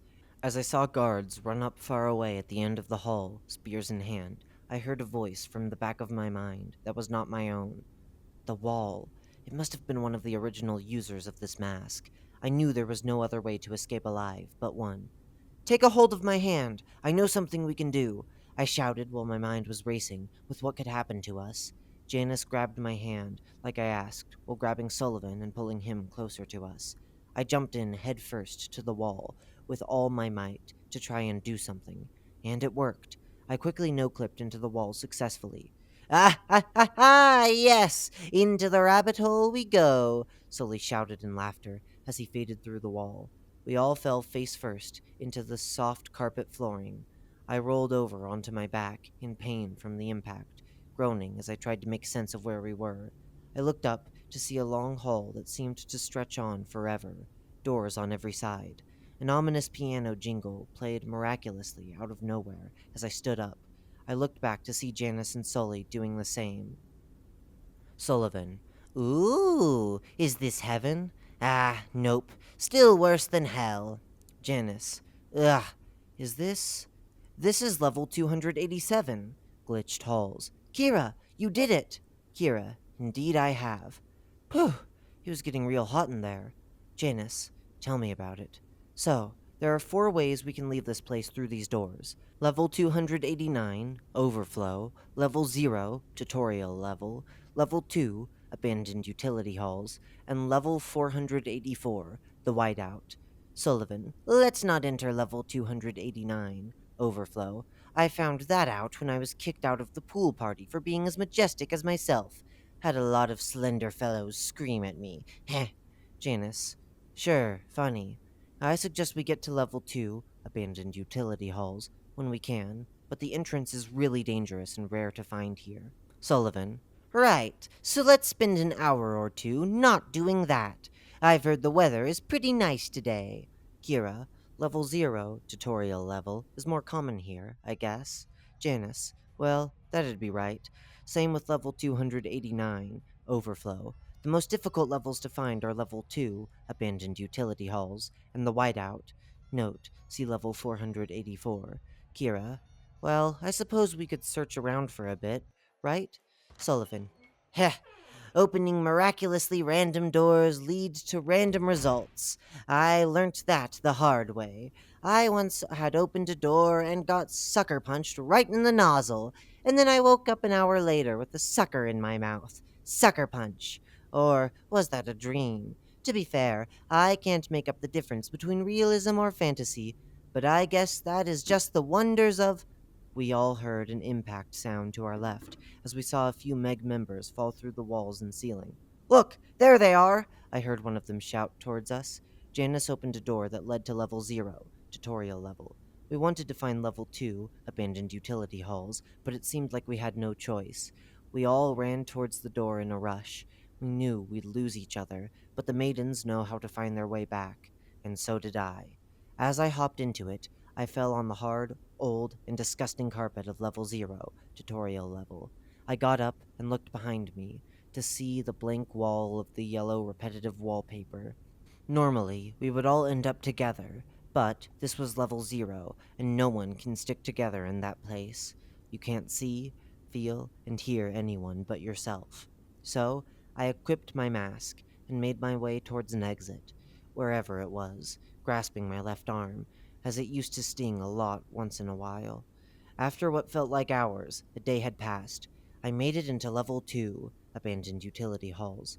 I could have found the mirror in level 0, tutorial level, back to level 939, no data currently available, but I'd be very lucky to find that on my own. As soon as I stepped in, I heard the sounds of a living creature from the corner to my right. I see it, a beautiful bird, full of colorful feathers. It was a masked messenger. It flew in gracefully towards me and dropped a small message into the palms of my hand as it proceeded to fly back to its home. I opened it up to see a small bat of light fly out of it. The note itself read as follows: Great job, Kira. You and the rest of your team did very well. Even though your team alerted the Meg, you all managed to escape and survive successfully with the data provided. We are all very proud, and we are enthusiastic about what your team was able to gather. Follow the small light. They're your friend. We will be sending you and the others on more missions very soon. You are indeed ready to reveal. Amanda Wright. This was so exciting for me. I felt proud of myself that I did something important. It felt like I made my team happy, like Janice. I seem to have made her have a better outlook on herself, and that makes me happy because I kind of have struggles with that myself. And for Sully, he's just Sully. Really, nothing can change his mood. Always carefree, skipping around happily. I'm glad he enjoys his purpose with his mask. Well, the small glowing light started to fly away, small and glowing purple. I went to follow it. I had a feeling it would lead back to a mirror in level 2, so I kept up with the pace. However, something bothered me the whole time. As I was walking throughout level 2, I was thinking about our successful mission, but I couldn't help but think something felt off. Something wasn't right. I kept asking the same question over and over. It all happened so awkwardly and fast, I couldn't help myself but to think, what was in her ear? Part 4. The Masked Maidens. To mask is to reveal. The Snake Crawls. Part 4. Nothing is what it seems. June 4th, 2021. Well, that was my most infamous mission. Still thinking about where I am in life today. This all meant so much to me. Still does, don't get me wrong. The maidens were my new purpose. They are my true purpose. I felt like I belonged somewhere, like I was able to fit with the puzzle of the universe. Sounds kind of cheesy, but it's true. Well, days had passed, if that wasn't obvious. We had been on a few missions already. Janice and I got to know each other very well. We are still living within level 67, Artepiejo Desire. The Meg spy wasn't found at the time. Whatever they had been doing, they were hiding pretty well. During this time, I was laying in my bed, facing towards the ceiling, fiddling around with my mask. The room had a window that emitted sunlight, but there was no outside space on the other side. It was strange to think about. Either way, as I was looking at the face of my mask, I had this spark, this motivation. I wanted to paint, create an art piece. I hadn't ever done that since I was back home. I felt at peace here. This is my new home. It feels just like home. I always was shy about it, though. I didn't know what people would think of it. I then stood up from my bed, leaving a small indent on the mattress as I got up from it, my feet touching the warm, sunlight heated floorboards. I opened my closet door from there. I found an art canvas and some paint buckets. It had a name engraved on it, Orlando. I took it out into the sunlight. The dust falling down from it made it look magical. I grabbed one of the two paintbrushes from the bottom of the canvas holder. Then I dipped it into the paint, and I started to draw. I wanted to create a painting of my mask in various colors. I then started, but before I could even get a good start, someone knocked, then opened my door. I quickly went to hide my art canvas. I couldn't have anyone see it. I rushed back into the closet. My shirt got caught in it, pulled up my sleeve in a rush. I didn't have time to pull it back down. Janice. Kira? Are you in there? Kira. Oh, yeah. Janice. There you are. I knew you would be here. Kira. Yeah. What brings you here? Janice. Well, decided to see how my friend was doing. Gotta make sure they are okay, right? Kira. Well, that's very thoughtful of you. I'm doing fine. Janice. Heh, sounds like you were in a rush. Kira. Nah, I just. I. I was jogging around my room in circles. Janice. Really? Huh. Are you sure about that? Kira. Yeah, Janice. Kira. Then what's on your arm? Kira. Ah, nothing. The sound of items crashing down emitted from my closet. I then quickly pulled down my sleeve while she wasn't looking. Janice. What was. Kira. Well, you shouldn't. Janice. Whoa, Kira, wait. Kira. I know. It's dumb. Janice. No, this name. Orlando. Kira. You knew this person? Janice. Orlando Richards was the man behind your mask before you found it. Kira. What? Wow. Janice. I knew him. He was a part of our team. He loved to paint and create art. This was his room. I didn't know we still had this canvas here. Kira. What happened to him? Janice. He got taken by a dollar in level 0, tutorial level, before it changed. We tried to chase after it, but it was really fast. His mask fell off as the thing was running with him. It was holding him by the arm. It practically broke his arm since he got flung around by the damn thing. It can carry way more weight than it actually weighs, but it wasn't physically strong with its body. Its body structure was weak. As it was running, it was stopped by a pack of 2 smilers, who started eating both the dollar and Orlando alive. We couldn't save him. We couldn't even if we tried. All we had left was his mask. We then put it up in level 0, and a year or 2 later, you found it. Kira. I'm so sorry. Janice. It's not your fault. You're fine. You actually may have heard his voice before. Kira. I have. It's how I knew to jump through the wall on our first mission. Janice. Yeah, he was a good friend. You fit that mask really well, too. Kira. Kira says nothing. Janice. And was this what you were trying to hide from me? Kira. Yes. I didn't know what you'd think of me, that I paint and stuff. Janice. But Kira, you paint! That is so cool! Kira. Yeah, I do. I haven't done it since I was back in the normal world. Janice. Then why hide it from me? Kira. Ever since I started painting, I didn't know what people would think of me. My parents wanted me to dance and sing. I wanted that for myself, too. They didn't want me to waste my time on art. I was just always drawn to it. Janice. Well, if you're drawn to it, it's best to draw on it. She handed me the paintbrush, holding it from the brush itself. Janice, I want you to paint for me. I think Orlando would have wanted you to if he was here. Kira, you. Why? Janice, well, you have inspired me to write poems again. Kira, I. I have? Janice, yeah. Heh, I haven't done that since I was back in the real world either. Kira, whoa. I don't. I slowly walk up to the canvas, about to place the brush to the paper. Then I jolted back. Kira, I can't. Janice, you can. Give it a try. Trust me. Kira, I, I, I don't know. Janice, here. Janice walked up to the canvas, grabbing the second brush at the bottom. Janice, if you won't do it yourself, I'll do it with you. Kira, what? Janice, look. She then placed it on the canvas, brush dripping with purple, my favorite color. She slowly swiped it across the paper. Janice, what do you want to paint, Kira? Kira, I wanted to make a version of the mask full of pretty colors, but now that you're here, why not make both of our masks? Janice, half yours and half mine? Full of colors. Kira, yeah, yeah, I'd love that. She looked at me with a smirk on her face. Then she grabbed my hand. Janice, well then, let's begin. Never be afraid of what makes you special. We painted for hours. She was really amazing at it. We should have done it more often. Sorry, Continuing on, this shown me how much she really cared for me. That I had met someone that would bother to give me this connection with them. It's all I ever wanted. Well, after we finished, we stood back and admired the amazing painting we made together. It showed our masks fused together. My side was mostly purple.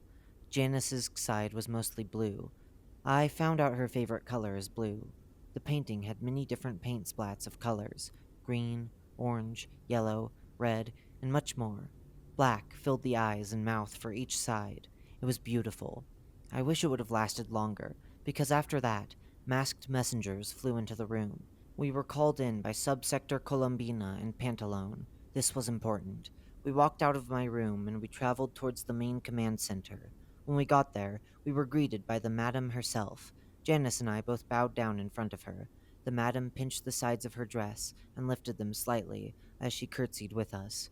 She then started to speak. Madam Evangeline. Greetings, dear maidens. Janice. Madam. Madam Evangeline. And you must be Kira.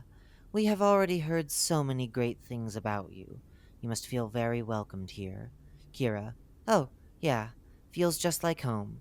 Madam Evangeline. Fantastic.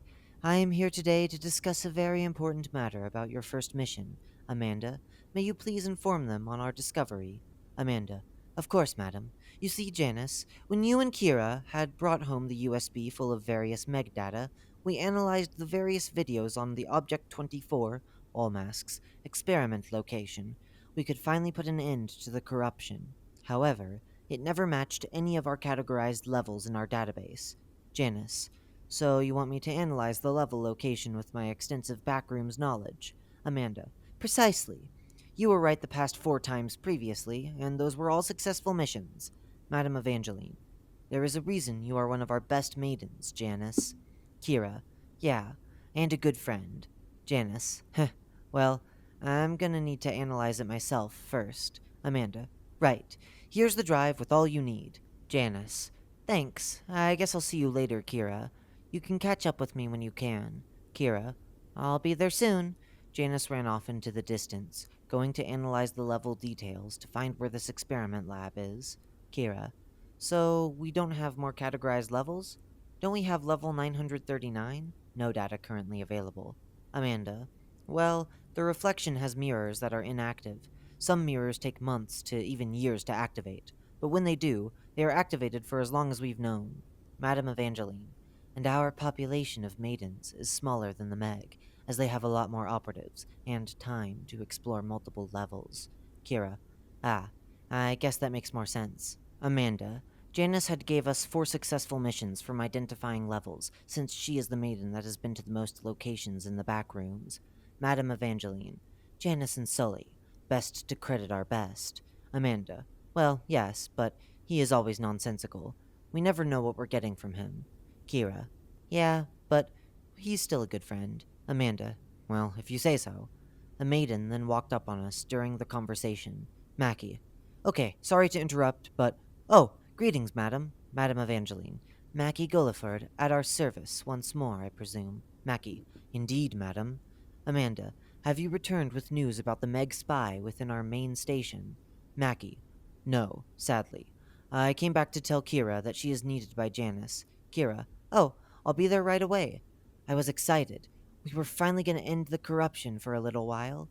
Even if it wasn't long, it would be a huge success. My mind was thinking all kinds of things. How would we celebrate? I wanted to complete this mission. We weren't going out for it, as another Maiden's team would be sent out. But I was just as excited as if I was there. I ran as quickly as I could to the data center room. I saw Janice sitting in a chair, looking through the footage. I watched with her as it showed a glass room. It was poorly made glass, as it was starting to crack from the attacks of the patient inside. He was already wearing a mask. It was a Volto mask wearer. As the footage was playing in slow motion, Janice spoke. Janice, you see this? This poor human being, caged like an animal. Kira, yeah, that's horrible. I'd rather be trapped within the backrooms alone than be experimented on. Janice, definitely. We live in a crazy world with equally crazy people. Kira, yeah, I learnt that the hard way. Janice, well, you see those boxes right there? Those are food packaging boxes. And that over there is some equipment packed away, taped on the blue wooden paneling at the bottom. Kira, so what is it? Janice, could just be miscellaneous equipment, but there is something familiar about it. Kira, what's that in the corner? It's also dripping in front of the glass here. Janice, that is what I was getting to. The black goo. I need more. Janice then changed the video to another experiment log. Janice, there. Kira, what is that? Janice, Frost Fluff is a cookie brand only ever seen within 2 levels. Level 176, restocking shelves, and level 20, Fun Zone, revision, the Borea structure. And judging that level 176, restocking shelves, is a grocery store, Kira, that would mean it would be level 20, Fun Zone, revision, the Borea structure. Janice, yes, that's it. I am confident that is it. Kira, okay, let's go tell the others. Janice, on it. This is very important to get right. We burst out the door, running to the command room. I almost tripped on my own feet. I was so excited. Janice and I turned around the corner and accidentally ran into some maidens. We apologized while we continued sprinting into the command room. We reached the command room with the Madam and Amanda Wright. We proceeded to tell them the discovery. Madam Evangeline. Ah, my dear maidens. I was hoping you'd come back with effective news. Janice. Indeed we have, madam. Madam Evangeline. Wonderful. What may it be? Janice. We believe that the Meg has a secret experiment base in Leva. Janice doubles over in the middle of her sentences, choking on her words. Madam Evangeline. Madam Evangeline says nothing. Amanda. Amanda says nothing. Kira. Janice? Amanda. Is everything alright? Kira. Janice? What's up? Janice. Level 286. The electroscape. They are hiding within the electroscape. Find a maintenance store in level 3, electrical station, and plug in the computer. You'll be transported there. Kira. What? But I thought we agreed on level. Janice. Trust me on this. Kira. But. Okay, I trust you. Madam Evangeline. Then it is settled. To the electroscape, and to hell with the corruption. Amanda. Great job, Janice. We'll be sending a team right away. You will have the honor to oversee this mission. Janice. Yes. Thank you, Amanda. Amanda. Thank you, Janice. We couldn't have found this without you. Madam Evangeline. Well, let's begin the show. Kira. Okay, let's hope this works. This was it. This was the mission that people would remember. I would be recognized by people, loved by people. We would have people care for what we did. Amanda went back to her station. I assume the team she assigned lived there. The madam thanked us for our bravery and discovery. I couldn't believe it. My hands were shaking from the excitement. I just wanted people to care for me all my life down here. And it was all thanks to Janice. She showed me that there is nothing to be afraid of, that I can be something in life down here, that I mattered, to not be afraid of what makes me special, and that my mistakes are what makes me human. It's what makes me perfect. She was perfect to me. I needed to tell her something. I, at first, didn't know if I had the strength to do it, but she had showed me not to be afraid. I had to tell her. I had to tell her how much I loved her. But there is something I need to show you. Something was horribly wrong. Access Maiden's Mission Log 287. Welcome, dear Maiden. Masked Maiden's database. To mask is to reveal. Mission Log 287. Date 6/05/2021. Subject Fate of Strike Team. This is an audio recording of the troubles of a Maiden strike team during their raid on a level known as Level 286, the Electroscape, with Janice Haley as the overseer of this mission.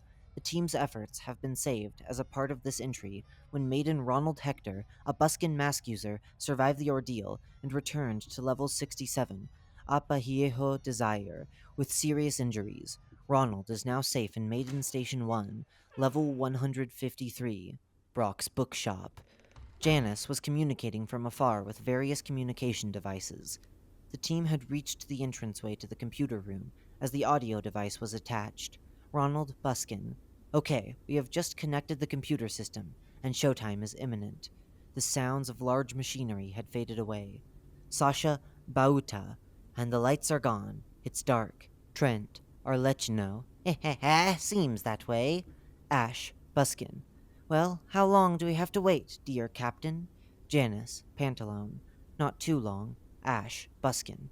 Right, of course. Ronald, Buskin. We don't have much time to wait, but it seems that we must. Approximately 2 hours had passed. Sasha, Bauta.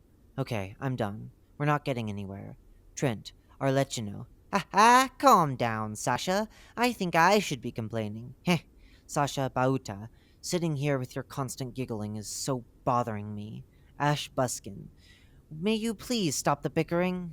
The lights had come back at this point, and the team moved on. Trent Arlecchino. Do you think I look good for the party? Heh. Sasha Bauta. Shut up. The team had reached the given location. Ronald Buskin. This seems to be it. Ash Buskin. Will you elaborate if this is the stage you had given us? Janice Pantalone. Yep, seems right to me. Sasha Bauta. Wait, who are... Gunshots sounded as Ash yelling out for Sasha could be heard. The rest ran for cover.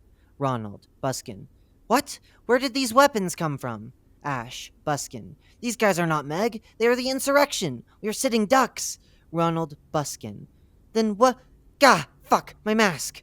A bullet had almost hit Ronald before he jumped back as his mask fell off. Ash Buskin. Are you okay?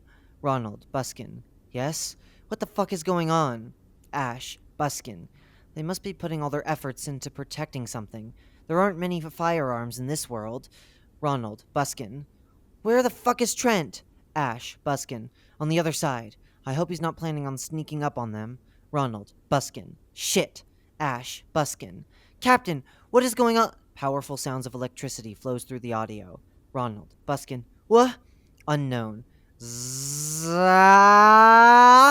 Ronald Buskin. What the hell is that thing? Unknown. Get out! Ash Buskin. Comms are dead. We're stuck. Ah! The audio had then cut for a solid 3 minutes before coming back. Ronald Buskin. Ronald Buskin. I've been running forever. Trent, Ash, Sasha, they're all gone. That fucking thing electrocuted Trent and Ash. Ronald Buskin. I don't know where to go. I'm going to turn this off. That thing could be anywhere. End of audio log. Part 5. The Masked Maidens. To mask is to reveal. The Snake Crawls. Part 5. Lurking Suspicions. June 5th, 2021. It had been a few hours during my long wait for Janice to report back to us. At the time, I was just laying on my bed once again, staring at the amazing art piece me and Janice had created. I smiled in joy, thinking about all the things we could do together. At that time, I was also bored, so I got up to the small PC system that was hooked up in my room. I connected it to the Meg database. Anyone could access the database, even us. I was curious about what they had to say about the masked maidens. From what I'd heard, we didn't have much people who could commonly connect to the Meg database. Maybe it was the fact that many of our members could have just found a mask recently after finding their way into the backrooms. Kind of shocks me, actually. Well, even now, we do have maidens creating our own database, and it will only hold the truth. Well, as I searched, I didn't find much at all. Seems like the entries on the maidens are either classified or purely incomplete. Although, their maidens group entry does talk about how we use masks and want to stop this quote unquote false sense of corruption, as they put it. I chuckled at the fact that they were either hiding the truth or had no idea. I kind of felt bad in a way, if that was the case. What was more interesting was that their entry slot for Object 26 says Maidens Inc. right on the objects list. But when clicking on the entry, it said that the object slot was under maintenance. I was curious as to why, but I never had the chance to think, as, after that, I found my name in the POI category. I was shocked. I didn't understand how or why I was mentioned as a POI. At the same time, I noticed there was a note on my desk, signed with Janice. I wanted to read both things, but before I could even get to it, I was called out by Mackie. She seemed super excited. She wasn't wearing her mask, walking in with this goofy grin. It seemed like Janice's mission was a success. I had to figure that out later. Mackie. Kira, there you are. Kira. Oh, hey Mackie. What's got you full of smiles? Mackie. It's Janice. She came back with her report, and the mission was a success. Kira. Really? That's amazing. Mackie. Yeah, the experimentation base was successfully raided. We will be stuck looking for resources for a long time. Kira. Wow. What will we do now? Mackie. Well, the madam has given the order for a celebration, as a way to thank the strike team and Janice for their brave actions during the successful mission, and you too for finding the data that got us there. Kira. So we're gonna have, like, a masquerade? Mackie. You jest, but it's true. We do hold our celebrations as a masquerade type of party. Kira. Ha, no way. That just makes it better. Very fitting, too. Mackie. It really is. We would like you to join us, as you did assist the very mission that gave us this moment, Kira. Kira. Oh, of course. I'd love to join you guys. Mackie. Follow me. As we walked out of my room and started to traverse the halls, I could see all the other maidens laugh and giggle with joy. This was a very important moment for all of us, even just for a little while. We then made it to the main command room. I see Janice, Amanda, and the madam herself. I even see Sully having a chat with someone in the distance. We then interrupted the madam to see what's up. Madam Evangeline. And yes, we will hold a mighty feast. Prepare the bakers. We must... Janice. Hey, Kira. Kira. Wow, look at all the maidens go, setting up the big party. Madam Evangeline. Indeed they are, and you two are our special guests. Janice. I'm honored. Kira. Yeah. Are you okay, Janice? Janice. Yeah. Kira. Okay. Madam Evangeline. You and Janice will hold a grand speech with us during the beginning of the party and express yourselves and your joy for this special moment. Amanda. You have all done wonders for us for the past few weeks, and we can't thank you enough. Janice. I am not too enthusiastic. Kira. Why not? Janice. I am more excited than that. I cannot describe it. Kira. Oh, yeah. Janice. Let's get this show on the road. Kira. Alright. How can I help out? Amanda. Well, Kira, you can help the others set up the tables for our feast. We have the bakers forming the most delicious and safe pastries right at this moment, and they need the space to place their goods for everyone to enjoy. Madam Evangeline. I suggest getting to it. The madam claps twice, in a quick succession. I quickly got the tables as fast as I can, helping to set them up. As I got there, I was focused on washing the tablecloths, as they were fairly stained, probably from the various other celebrations. Then, something came up behind me and startled me. Sullivan. Ha ha ha! Haven't seen you in a quick sec. Well, never mind. I actually did see you with the madam as I was on my astonishing journey that is building tables. Truly a breathtaking but morally pointless experience. Ha! Kira. Ha! Hey, Sully. Sullivan. Yes, yes, I already greeted you, but twice is better than none. Heh, so what's a special party guest like you doing here with us? Heh, I bet you have a special seat reserved just for you. Kira. Heh. Sullivan. Don't forget to tell them to give me a special seat too. I've always wanted one of those. Kira. Oh, I'm sure they'll have one for you. You did save us from the guards and all, after all. Sullivan. Ah, it was nothing. Just nearly killed me, was all. He ha! Kira. Well, thank you for your efforts. Sullivan. One day you're questioning your own existence, and the next you're being awarded for almost not existing. Sounds like a win-win, am I right? Ha ha ha! Kira. Well, when you put it that way, I guess. Sullivan. I put any word in any way as myself can go any way. I either make sense or I don't. Yin and yang, if you know what I mean. I sure don't. Ha ha. Kira. That kind of makes sense. Sullivan. Ha! Never thought that was possible, although I did think it was plausible. Kira. Well, Sully, who are you going to dance with? I saw you talking to someone over there not too long ago. Sullivan. Oh, Maria. Heh, nah, why would she be into this mess? Kira. Pfft, it seemed like she was the one asking you. Sullivan. Yes, but you know, I am too astonishing for it. Kira. Uh-huh. Sure. Sullivan. No one has ever treated me like I was important before. Kira. Then why deny her? Sullivan. Uh, well, being afraid is fun, right? Kira. Sully, you're afraid of what she'll think of you? Sullivan. No! Maybe.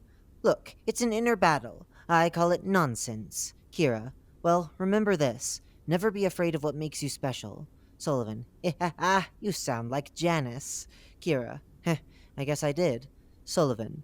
You know, maybe just for you to shut up about it, I'll try. Heh. Kira. Awesome. You'll be great. Sullivan. Hopefully I will, if I even can be. Never mind. I found my big boy pants. I think I can do it. Kira. I'm hoping they'll fit. Sullivan. Good one. I'll catch you later at the show then. Well, I can't catch you. That would be weird. Heh. Kira. Well, see you later, alligator. Sullivan. I was never called that before. Let me find you, my snout. Sully slowly waddles away while making a snout opening and closing with his hands on his face, unenthusiastically saying, "Roar," at the other maidens. Kira. As I continue scrubbing the tablecloths, I quickly turn around and see Janice in the distance. Something felt off. Her behavior just seemed bland. I didn't know what had gotten into her at the time. However, I thought that maybe confessing my love for her during the party would make her feel a lot better. Little did I know that this was unfixable. I turned back to continue my task at hand, thinking about what to say, how to approach her properly. She told me never to be afraid of what makes me special, so I wouldn't be afraid to tell her. This was all cut short when Mackie came up to me. Mackie. Hello again. Kira. Hey, what are you doing here? Mackie. Just thought I could help out. Kira. Huh, thanks. Mackie. Really, it's nothing. Mackie grabs a towel and starts to wash the tables themselves. Kira. Be sure to get all the spots. Mackie. You got it. So, how did you get here? Kira. Oh, well, I was actually a member at Camp Amber back in level 11, the city that never sleeps. Mackie. The merged group with the Meg? Kira. Yeah, it wasn't fun. They cut our food supply and everything. Mackie. I've heard it came back. Kira. So did I. Hopefully it did. People need it. Mackie. They really do. Kira. Doesn't help how they're full of lies, though. Mackie. Well, yeah, I wouldn't trust them. They had hurt a lot of people in secret. Kira. I saw some of it through the logs. The people were forced to be experimented on, and the scientists were forced to work on it.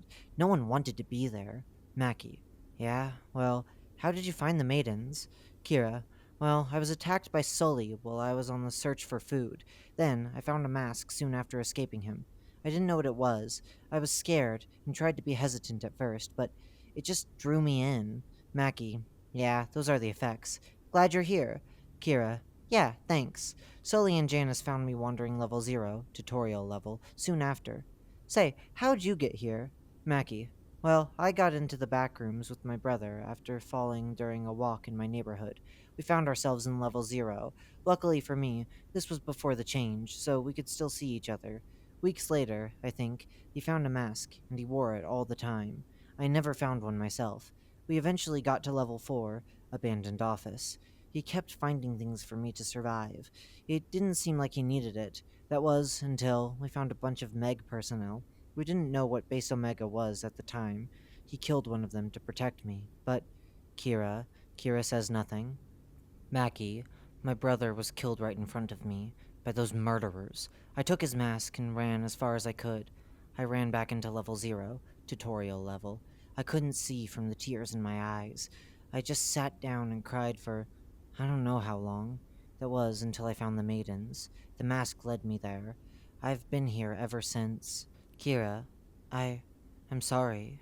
Wow. Mackie, no, no need. It's been 3 years. I miss him, but at least I found a home. Kira, I feel the same way. This feels like home, and I'll do anything to complete our mission. Mackie, that's good. Thank you. Kira, yeah, we'll all stop them together. My hatred for the Meg grew even more. I wanted to stop these false saviors and put an end to this corruption once and for all. We all did. Well, it was why we were celebrating, after all. We stopped one of their largest secret experiment bases, even if it's just for a little while. This is a huge moment for us. A few hours had passed, and it was time for the main event. We had set up a large stage like area, and on that stage, me and Janice had our own special reserved seats. And yes, I made sure to get Sully one too. We even had an old gramophone playing classical music.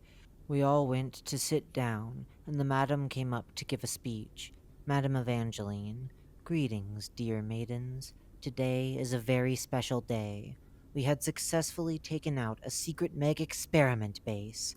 We are all here to celebrate the triumphant acts of Janice Haley, Kira Haywood, Sullivan Vanderlyn, and the future downfall of the corruption growing in the gargantuan factions that once controlled our every move as people. Now, I'd like to introduce our brave heroes to give a speech to all of us here today. Let's first have Janice Haley be the first to speak. Janice. Hey, everyone. Yeah, we did not do well. We did many things. I'm tired. Not? Yeah, when we got into base alpha, Omega, and took out all the bad guys, and, yeah, we got info. And then I led a few people to their destiny, getting their way back now at this very moment. I, I'm stage fright, tired. Let's party! Janice slowly walked off the stage and went to this outside balcony area. Few of the maidens cheered, and most stood in bewilderment. I froze, but slowly clapped nervously. What was going on with her? Amanda quickly takes the microphone and speaks. Madam Evangeline. Amanda? What in the world did she say? Amanda. Ha ha! Yeah, that was certainly something. Again, she had been through a lot these past few weeks, and she must be very tired, as she said. So, let's bring in Sullivan to do something. Sully walks up to the mic as Amanda moves out of the way, back to her seat. Sullivan. Ah ha ha! Yeah! What a show! No, I mean, what a show! I mean, I even have my own spot to sit and do absolutely nothing at all. It's too good. Oh, and Janice, that was a very interesting speech. You killed it out there. Like, literally everyone was silent. Not even I could have done better. As some of you should not know, Janice and I go way, way, way back. Ha! Well, not that far. That would be like the creation of the universe or something. Heh. Well, we've been a team for as long as I can remember. I can't even remember most of it, so that is saying something. It's a complete mystery to me, but we can all get through it together. Now, let me sit and think. Kira. Kira says nothing. Amanda. Sullivan. Oh, right. The reason why I am here. He ha, yes. Indeed, I was majestic as the stories go. I flew like a bird, raining terror from above to those meg buckos. Well, the front isn't above, is it? Well, you get the idea. Knocking 'em down like bowling pins. It was a home run of a sight. If you can even hit bowling balls with a baseball bat. You know, that reminds me how I tried that once. Don't try that at home in case you were getting your socks all in a jiffy about it. So, that brings me to my main point. Birds. They can fly, right? Gah, who am I kidding? They swim. No, wait, that was penguins. I mean, we do have birds here after all, so I have no idea how I could even mess it up so much to get it right. Technically, it would be the middle. Heh, who cares? My main point is that I am absolutely starving for some more destruction of the corruption. Well, before my stomach destroys me. Excuse me, where's all the grub at? Amanda. Waiting for this to be over first before the feast, Sully. Waiting for you. Sullivan. Wow, I never had food wait for me in my life. Heh heh ha. So why not cut this short and continue for a few hours, eh? Heh, it's the perfect way to burn time, like the calories after I engulf the delicious pastries. Mmm, tasty. Okay. I know what you're all thinking. Oh, Sully, tell us some of your astonishingly jaw-dropping experiences working for the Masked Maidens. And I will tell you all now that a jester and the self-proclaimed best never gives away their secrets. So that is exactly why I'll tell you my journeys, starting with the time where, as Sully is going on about his nonsense, I notice Janice is still on the balcony. So I slowly walk away from the stage and towards her location. Janice. Slither. Crawl. Kira. Janice? What are you doing? Janice. Oh, you. Just looking out at nothing. Kira. Staring into space? Janice. Janice says nothing. I didn't know what was wrong. I went in to try and comfort her. I first asked what happened. Kira. Well, what happened?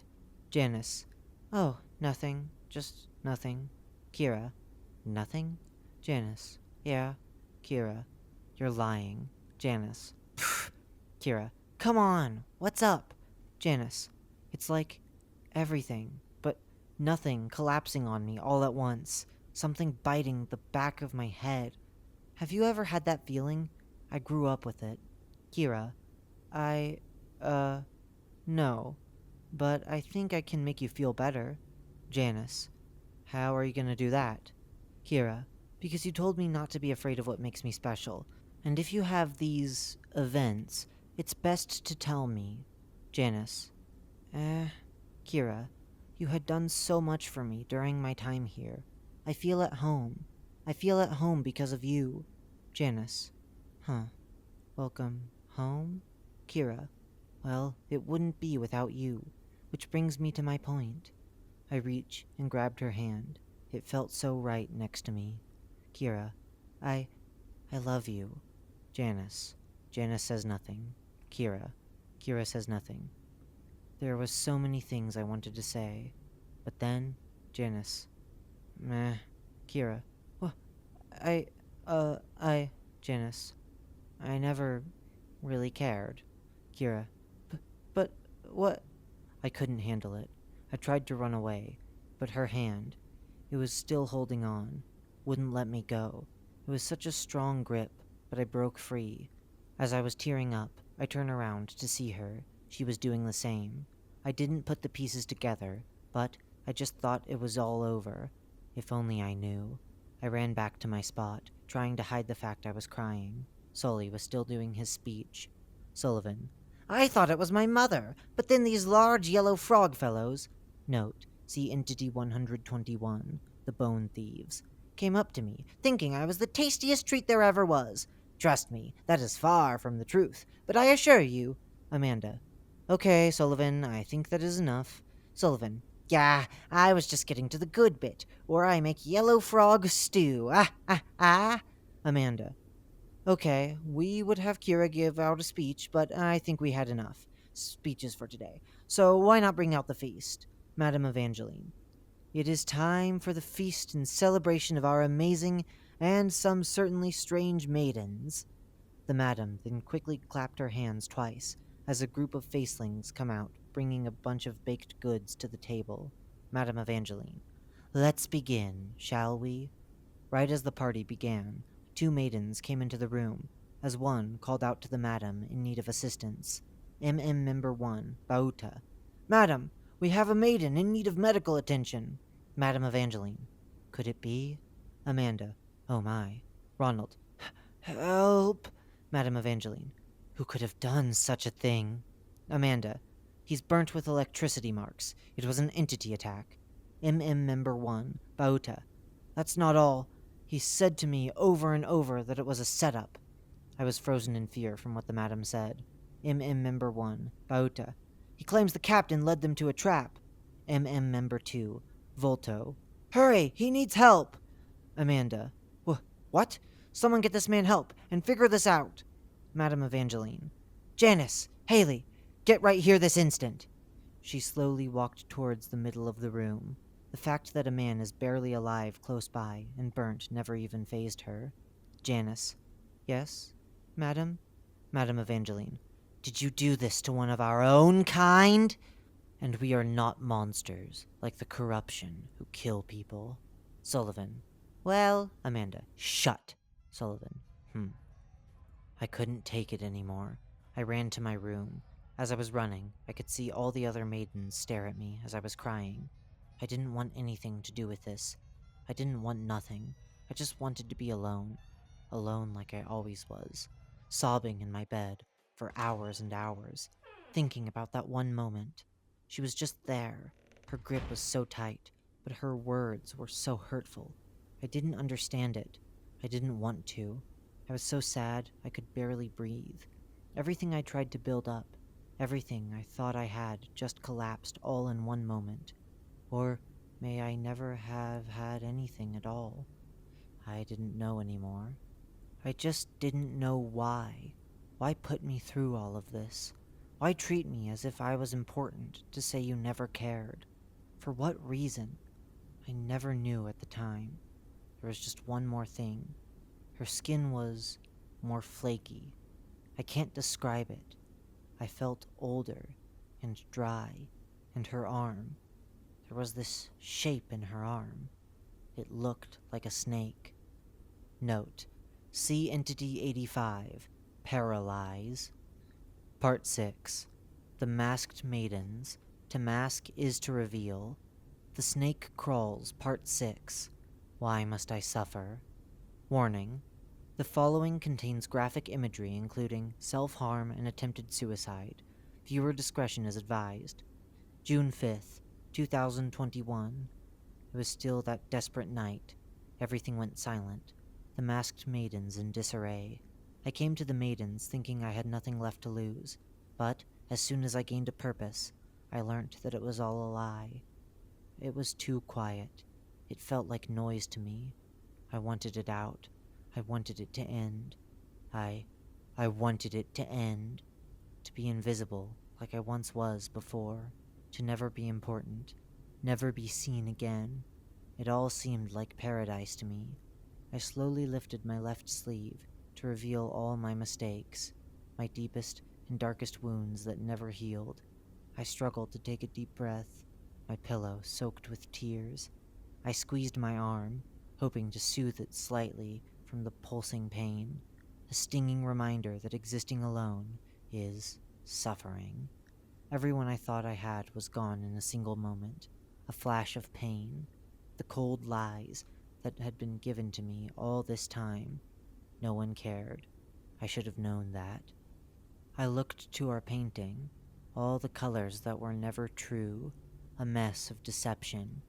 Was this just to get what she wanted? Did she use me? To show compassion and love, just to say that you never cared? It's cruelty, but that's what everything is. It always was. The world is cruel. That will never change, even if I tried. I looked at my desk, noticing a little pencil in the distance. I clutched a nearby sofa, pulling myself off the floor with what little will I had left. Tears flowed out like a fountain as I used everything I had just to walk across the room. Sitting on that desk was that little pencil. I knew that morbid fate finally stood in front of me, looking me dead in the eyes. I fell onto the seat behind the desk, picking up the pencil. My hand shook as I fiddled with it for a minute, looking deep into each and every one of its imperfections. I looked at its pointed tip. It was barely sharp enough to write on paper, but maybe it could work if I tried hard enough. Thoughts of my life rushed through my head. Friends, family, the maidens, it all came back to me. I looked at the tender side of my arm, seeing a bulging blue vein. I looked back to the pencil, my eyes clouded by tears. I clutched the pencil tightly, breathing heavily. I thrusted it onto the vein, accomplishing nothing but a slight poke. I smashed the vein again, and again, and again, with the tip of the tiny pencil, hoping to break the skin, but I saw nothing except the stains of the graphite on my wrist. I threw the pencil to the wall and fell back onto the floor, slightly kicking the desk in front of me. I didn't even have the will to hurt myself anymore. I just laid there, staring into space, staring at nothing. That was until an envelope fell onto me. I picked it up and saw her name in front of me, Janice. I was angry. My hands dented the sides of the envelope as my hands turned into fists. I quickly ripped open the container, as if a lion was mauling a man to shreds. Then my anger turned back to sorrow. The contents of the envelope fell out onto the desk. It was a letter from her. Dear Kira, back from the start. A beat had skipped in my heart. The glee in your voice, the gleam in your eyes. It was all too perfect for me. I've never met someone like you, and I know you felt the same. You told me to look at the world with a perspective. I found a new introspective. You had given me a new view, and that's with me and you. The things we've been through, special things, they taught me to pursue. This vision, so new, I knew you've seen it too. Without disruption, I knew we could stop this corruption. But away with the envision, to complete this mission. You filled me with happiness, if it wasn't obvious. I love you. But, even with our love to commend, it may be put to an end. This call for help is major. I am in grave danger. Without any warning in sight, my body was invaded by a parasite. For what I say here isn't fake, but what lies inside is a snake. Note, see Entity 85, Paralyze. One that deceives without anything to receive. One that affects my mind, no matter how much I try. I may tell you lies, but there is still something to find. This serpent does not affect my writing, and our love is worth fighting for. The parasite is spreading. The consequences are dreading. My wounds are only growing, which leaves me unsound. My heart is sinking, all too much to be thinking. My voice of truth is rusted, therefore I cannot be trusted. Heed my warnings, there isn't much time for mourning. I know of your secret, all your wounds pre-cut. You hurt yourself, without effort to exert your stress. You feel as if you are unwanted, which leaves you daunted. You drive cuts to your wrist, believing that you shouldn't exist, thinking it's a way to cope, leaving all hope. I don't want you to do this anymore. I want you to survive, find ways to deprive your darkness, help our cause to stop the deception, put it all into conception. Starting tonight, I want your life to be full of delight. No more sadness, put an end to the madness. I believe in you, I always had. But for me, look for a cure, to make me pure. Make that your goal, for soon my actions I will be unable to control. This is my last chance. Don't make this our final dance. No matter where we're headed, may our intrepid love never end. With love, Janice. I did not know what to say. My body and mind couldn't comprehend what beautiful words were written. I was frozen until I broke down. I was in tears of happiness. It wasn't a lie, but true. She loved me. I have a purpose. I exist for a reason. I knew then it wasn't all for nothing. Then, my tears of joy soon turned to sorrow. Janice was in danger. I needed to save her somehow. I needed to find where she went. All this responsibility put onto my shoulders like weights. It was too much for my mind to handle. I didn't know what to do, but I had to do something. I couldn't leave her to die after everything we've been through. I slowly got up. I was determined to find her, to save her. I quickly ran to my closet and took some of my gear. I was preparing for anything, just to find her again, so she can be safe in my arms. I took my mask, glancing back at our painting, saying to myself, I will find you. Part 7. The Masked Maidens. To mask is to reveal. The Snake Crawls. Part 7. Determination. June 6th, 2021. Well, here it is. The end of the story. I rushed out of the room, stuffing the letter inside of my pocket. My mind was still clouded with thoughts of what had just happened. All I could think about was getting to Janice. I stomped down the stairs at full speed, nearly tripping over myself in the process. I probably should have slowed down, but I had no time to waste. The rush of the purple accents, baby blue walls, and the blurry faces of the maidens hit my eyes like fireworks. I was only focused on one thing, and that was finding her. I was determined to complete my goal. Everyone glanced at me as I sprinted by, wondering what on earth had gotten into me. Some tried to tell me to slow down, or even downright stop me to ask questions. I didn't care about what they had to say. I didn't even have the time to listen.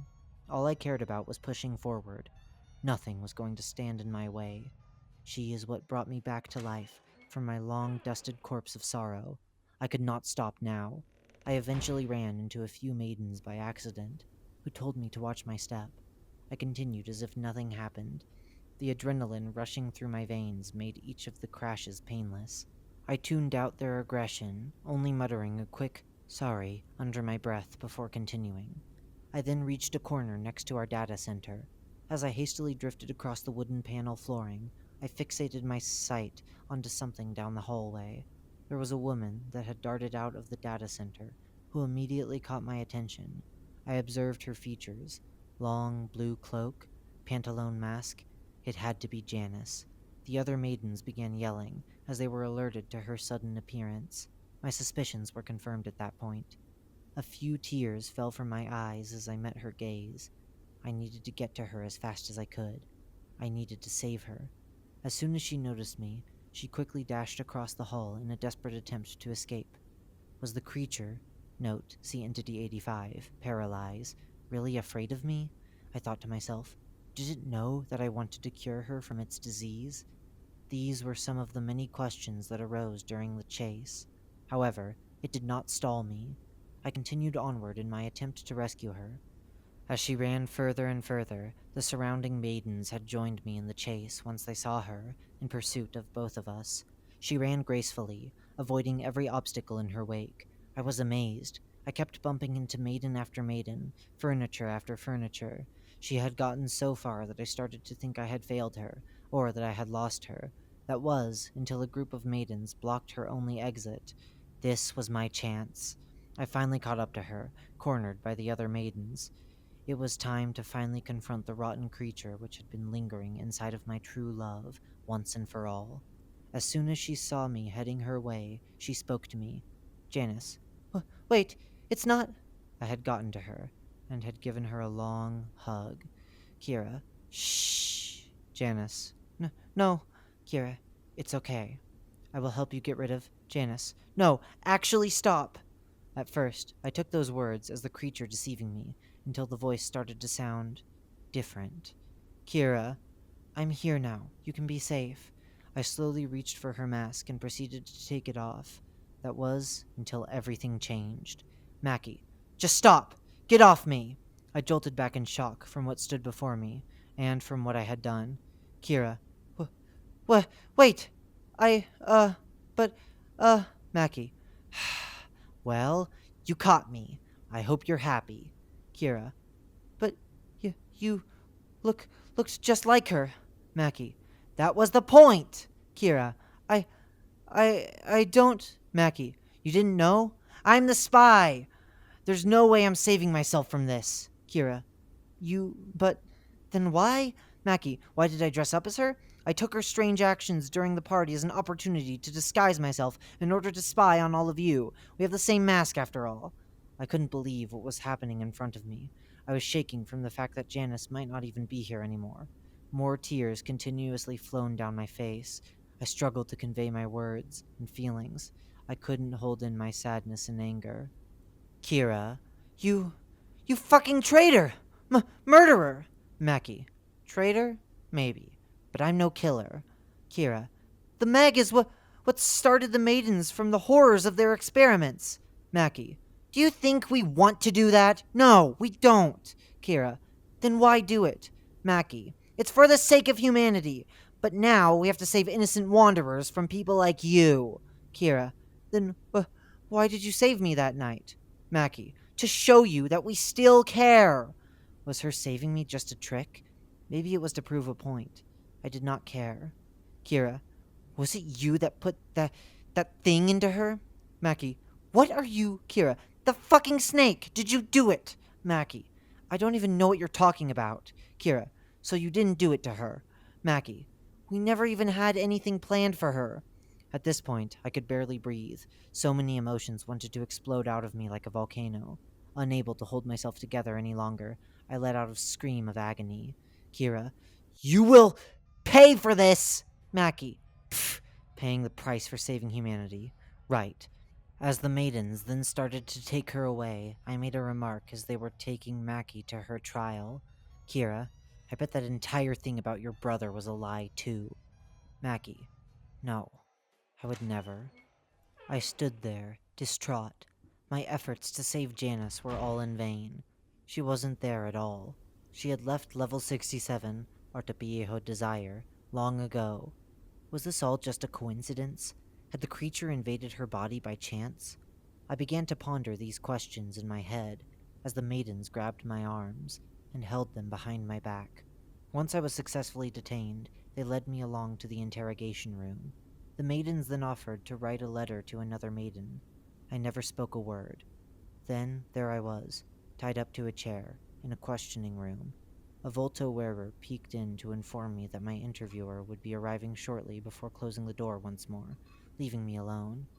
I just sat there, staring into space. My body was frozen still, focused.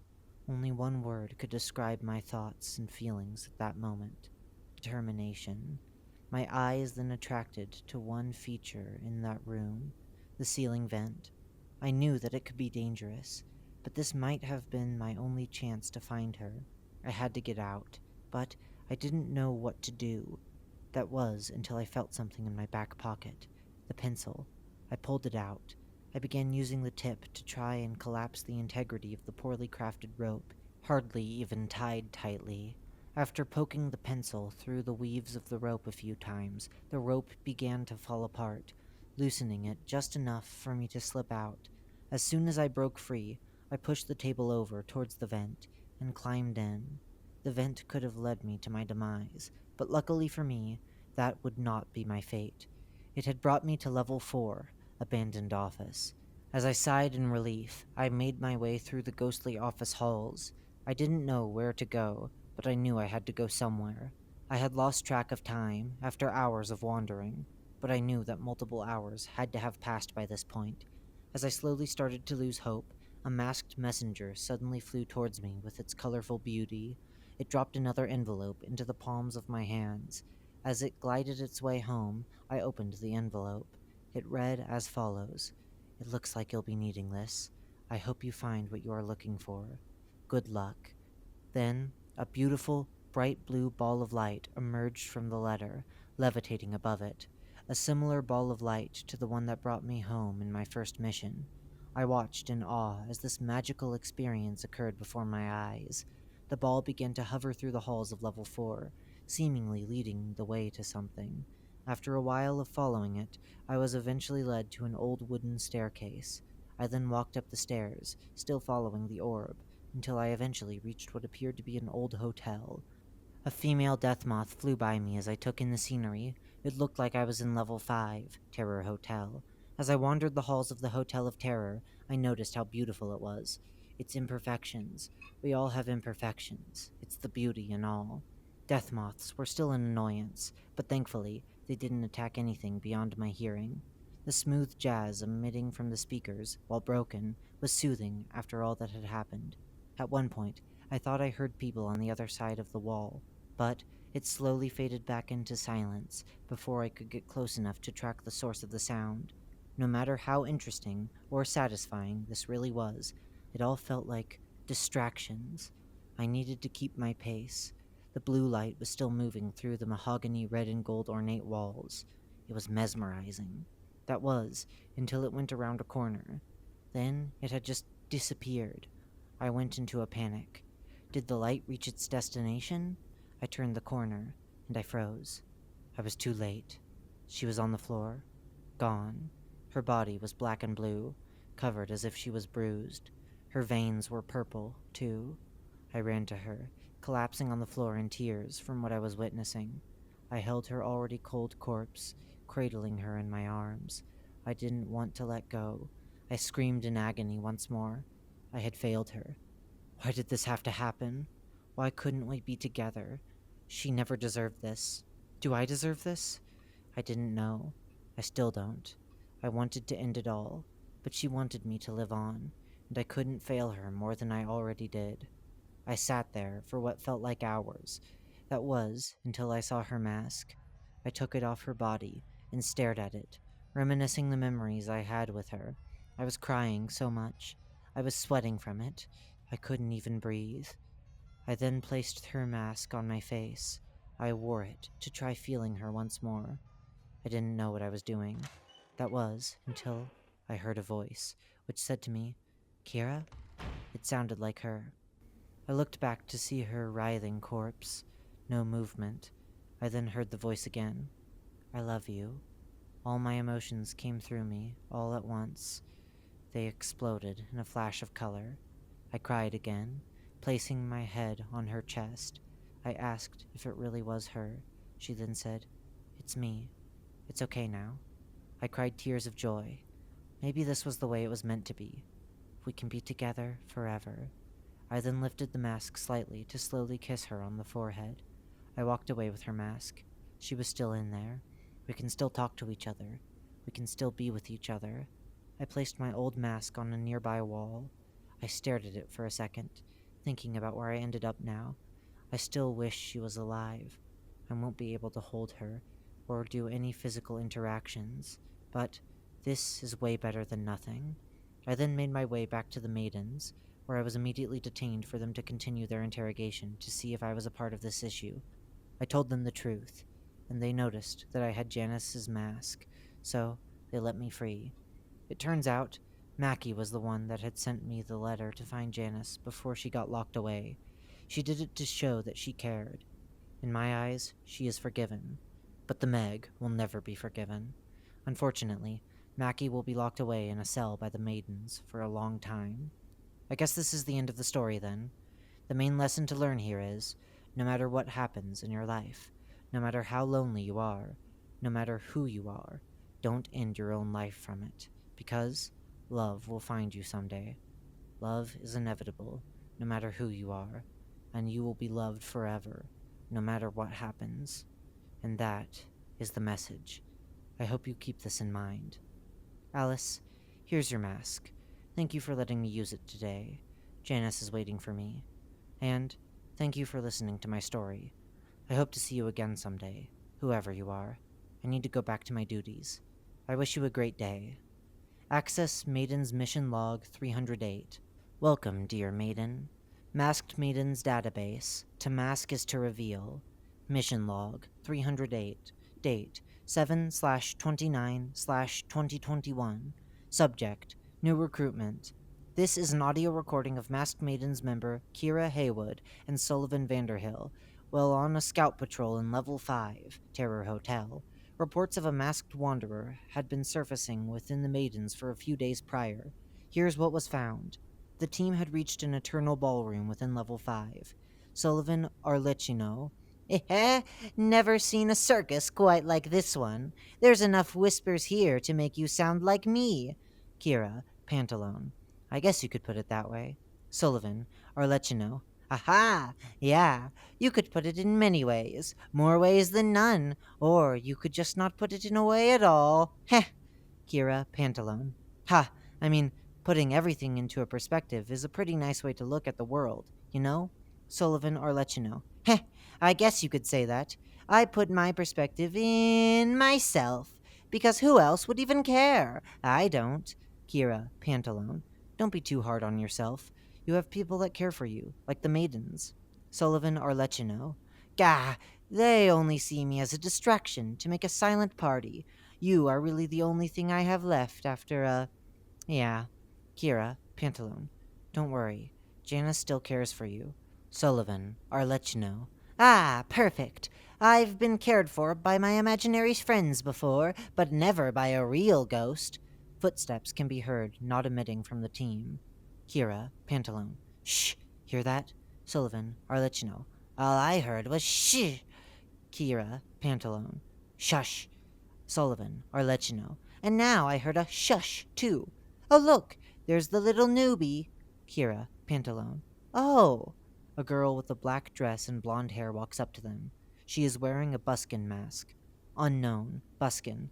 Oh, please, tell me you are indeed what we were searching for. Kira, Pantalone. Mm-hmm. We were looking for you. Unknown, buskin. I suppose I shall introduce myself. I am Alice. You seem fairly familiar to me. Kira, Pantalone. I do? Hmm. May I try something, Alice? Alice, buskin. Of course. Kira then proceeds to take off Alice's mask. Alice, buskin. Oh! Ah! What was that thing? Kira, Pantalone. Your mask. But looking at it, this was mine. I remember placing my initials on it a long time ago. Sullivan, Arlecchino. Ah, come on. You're telling me we wasted a year's worth of luck on this? I could have won the lottery. Ha ha ha! Kira, Pantalone. This is pretty rare to happen, yeah. Alice, you should come with us. Alice, Buskin. No, I don't know. Kira, Pantalone. Trust me, you'll be much safer there. Alice, Buskin. All of this is going so fast. I was just at my house, and all of a sudden I am here, and I find that mask. I don't know what to do anymore. Kira, Pantalone. We can give you a new home, a new place to stay. There are monsters here, but you'll be safe with us. You'll be safe with this. Kira then hands over the buskin mask towards Alice. Alice, buskin. I don't. Kira, Pantalone. Please? Alice took the mask, and they made it to level 294. Kira, Sullivan, and Alice are now one of the best teams that the Maidens have, and are frequently sent on some of the more dangerous missions. End of audio log. Return to the original article on level 294, the Liminary Theater. Notice, this article has been updated. Click here to see the modifications made. The Backrooms. You've been here before. Level 294, the Liminary Theater. Survival difficulty. Class 3. Unsafe, unsecure, low entity count. Image caption. The entrance of the theater, covered in fire and smoke. Description. Level 294 is the 295th level of the Backrooms, discovered by a wanderer named Geneva Charleston on the 9th of April 2020. This level takes the appearance of an old opera theater that is constantly ablaze with inextinguishable fire. Prior to the level shift that occurred within level 294, it was an otherwise, quote-unquote, normal opera theater, in which its condition slowly degrades the deeper one goes into the level. It is not known when exactly the shift occurred, though it is speculated that it happened around 6 months after the level was initially discovered. Said level shift caused a major change in level 294's physical properties, all of which will be explained below. Most wanderers that come to this level will find themselves outside of the burning theater, the environment outside appearing to be a large town, judging by the multiple roads that can be seen, as well as the outlines of what used to be buildings. The sky above is in a perpetual state of night, with no apparent moon, rendering it difficult to see even when one is near the fire, due to the near overbearing amount of smoke. The building itself is in horrendous condition and appears to be built outside of the concept of Euclidean geometry. Many pillars stick out of the building in various impossible angles, some phasing into the theater itself. while the walls of the theater appear to contain the flames. The walls are a burnt black, covered in ash, that has been reported to be burning to the touch. Quiet ballroom music can be heard beneath the crackle of the fire, giving wanderers the inexplicable urge to go inside. Near the entrance is a flight of stairs that lead to nowhere, where most of the steps have been crushed and cracked to disrepair. A broken down sign can be found near the front doors, with the name of the building on it. The first part of it is burnt, leaving it with only the phrase, "The Liminary Opera Theater, Desire for Glory." As such, it has been dubbed by wanderers as Liminary Theater. It's to be noted that being even 10 feet close to the building will make one feel extreme heat, around 140 degrees Fahrenheit, which can lead to a heat stroke without the necessary gear. However, if one is to be unfortunate enough to enter the level, one mustn't travel too far, as, when 12 feet away from the building, temperatures drop to -1 degrees Celsius, or 30 degrees Fahrenheit, which may cause hypothermia. That being said, there is only one recorded entrance to the building, that being a window close to the front doors. Once inside, one will find themselves within the main hall. Though the main hall is very large, as it consists of a tall, glass dome roof, a grand staircase, plus what used to be a check-in desk and 2 seating areas, there will consistently be a feeling of claustrophobia. This may be partially due to the fire and the debris that runs alongside the walls of the theater, with large frames of what used to hold paintings of various stage sets hanging unsteadily on the walls. There is also a large immovable beam block at the top of the staircase, as well as doors within the main hall. As such, it is impossible to go further into the theater as of now.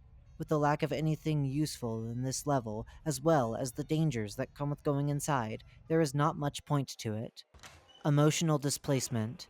Prior to the level shift, level 294 went through a phenomenon known as emotional displacement, where the feelings of one or a group of wanderers affect its physical properties. However, since the shift, the level no longer appears to be affected by one's emotions and is now stuck in its permanent state of burning. Entities. There have been no reports of any of the previous entities found before the shift, though there are instances of Entity 108, the birds, being reported flying around level 294. Bases, outposts, and communities. Due to how rare entering the level is, its structure, and the lack of useful materials, there are no known bases, outposts, or communities that have been created at this time. Entrances and exits. Entrances. Only one entrance has been reported to work to enter level 294, which is by entering a painting of an opera theater in level 57, Diurnal Art Gallery. Exits. Performing a no-clip into the walls of level 294 will lead one to either level 1, Habitable Zone, level 4, Abandoned Office, or level 11, The City That Never Sleeps. They think they're so smart, slipping in a little snake to try to ruin our goals. But we know better, don't we? The Masked Maidens. To mask is to reveal. Level 294, The Liminary Theater. Greetings. May your truth be unmasked. In spite of the articles already provided for knowledge of level 294, I see that many of you, especially new maidens, find themselves confused in the makings of our main station. How do we not burn in the flames? How long will this be until we do? Why do the others burn? These are all questions that I myself had a hard time answering, but as I know that it is only right that you all know exactly how level 294 works, I will give my all in explaining just that. As I assume that most of you have read the 2 previous documents on the case of level 294, the contents below will abandon the usual description of a level, and will describe its effects in a more thorough fashion. Co-written by myself and the Pantalone subsector leader Amanda Wright, in the case of the Masked Maidens and how it affects us all, I hope this information will assist you all. And remember, maidens, to mask is to reveal. Yours truly, Evangeline Holmes. Holmes. Survival difficulty. Mask station. Safe and secure. Entity encounter level, very low. Maskless encounter level, low. Level 294 is the 295th level found within the Backrooms. It is the main base where masked maidens meet and recess, as well as the home of all leading maidens. Before the base, Before the ultimate displacement occurred, level 294, commonly referred to as Liminary Theater, was an opera theater, not withheld by the bounds of Euclidean geometry. Level 294 used to be in a constant state of day, and lacked the flames that spread throughout the level now. Though the conditions of the level were unstable, entities were rare, and so it was still considered relatively safe. Since the second resistance, level 294 went through an extraordinary shift that will shape the way future masked maidens were to be formed. There are 5 main areas within the Liminary Theater: the main hall, the meeting rooms, the stage, the dressing rooms, and the LM chambers. The main hall. The main hall is the first area that wanderers enter, and one of the few entrances maidens have to enter the theater. A few maidens discreetly station themselves around the main hall to keep an eye on any maskless individuals that may enter the vicinity. Such places to spot them are from behind the many old, ripped paintings, using the rips in the canvas to keep watch, the openings from the vents up at the ceiling, and behind the debris that lay scattered around the room. The meeting rooms. The meeting rooms are found past the main hall and inside the main theater. The meeting rooms consist of the chairs and beams found inside of the auditoriums, all of which were moved and set up to form rooms. This area extends to all 3 floors of the auditorium, creating about 600 rooms, with 200 on each floor. Maidens use this space to reassess after missions, plan, and even simply lounge in. The stage. The stage is where the leading maidens make any announcements to all maidens within the theater. Simultaneously, the stage is used as a training area where all maidens will spar and practice their abilities. The backstage also holds all of the masks and weapons that maidens have managed to collect across the different levels. The dressing rooms and leading maiden chambers. The LM chambers consist of multiple dressing rooms that the leading maidens claimed. These rooms all reportedly match the personality and style of each leading maiden, and supposedly provide their attire. These rooms are not to be taken or entered under any circumstances, though some of the other dressing rooms are available for claim. The ultimate displacement. Without wearing a mask, the flames are corporeal, able to harm one if they are too close. This was so during the end of the Second Resistance, when Madame Evangeline brought all of the future maidens to safety. As mentioned in the previous articles of Level 294, Liminary Theater went through the phenomenon known as emotional displacement, where the emotions of loved ones' emotions affect its physical properties. This has always been the case, even now, filled with a wave of insurmountable anger, pain, and despair for the events that had just occurred before the Second Resistance could come to an end. The intense emotions of Madame Evangeline burst the theater into flames, dragging the sun down the throne of the heavens, and allowing the moon to rise in its place. The earth beneath us shook, crushing the conditions of level 294 even more. It wasn't until the others had taken her mask to put it back on her face, and, her seeing theirs, did the flames finally come to an end. At least, for those who were masked. The maskless continue to see and feel the flames, and the despair beneath it. For all of us, the night continues to embrace the level. One could still feel the tremors of the earth every now and then. Our Madame's pain still seeping through the mask. This is the reason for the so-called level shift that the Meg claims the level has gone through. That being said, Fire still claims the vision of the maskless, providing us maidens more places to hide and watch them, to ensure they never go deeper into the theater than necessary. Our Madame's emotional control over the level keeps the flames alight and turns her pain into an advantage. Other entities. Occasionally, clumps can be found far out into the level, unaffected by level 294's temperatures. There is no need to fear them, as they will not attack maidens, due to Oni subsector leader Ethan Nelson's orders. Entrances and exits. Extra entrances. Entering through a mirror in level 939, no data currently available, will lead to either the outside of level 294, through means still being researched, or back into a dressing room. Extra exits. Entering the painting of a dark figure peeking through the trees of a grand jungle. Note, see level 204, the Grand Jungle, will lead to level 204, though no one is to enter without express permission from a leading maiden. Going through mirrors found in the dressing rooms that are not cracked will lead to the reflection. Note: see level 939. No data currently available.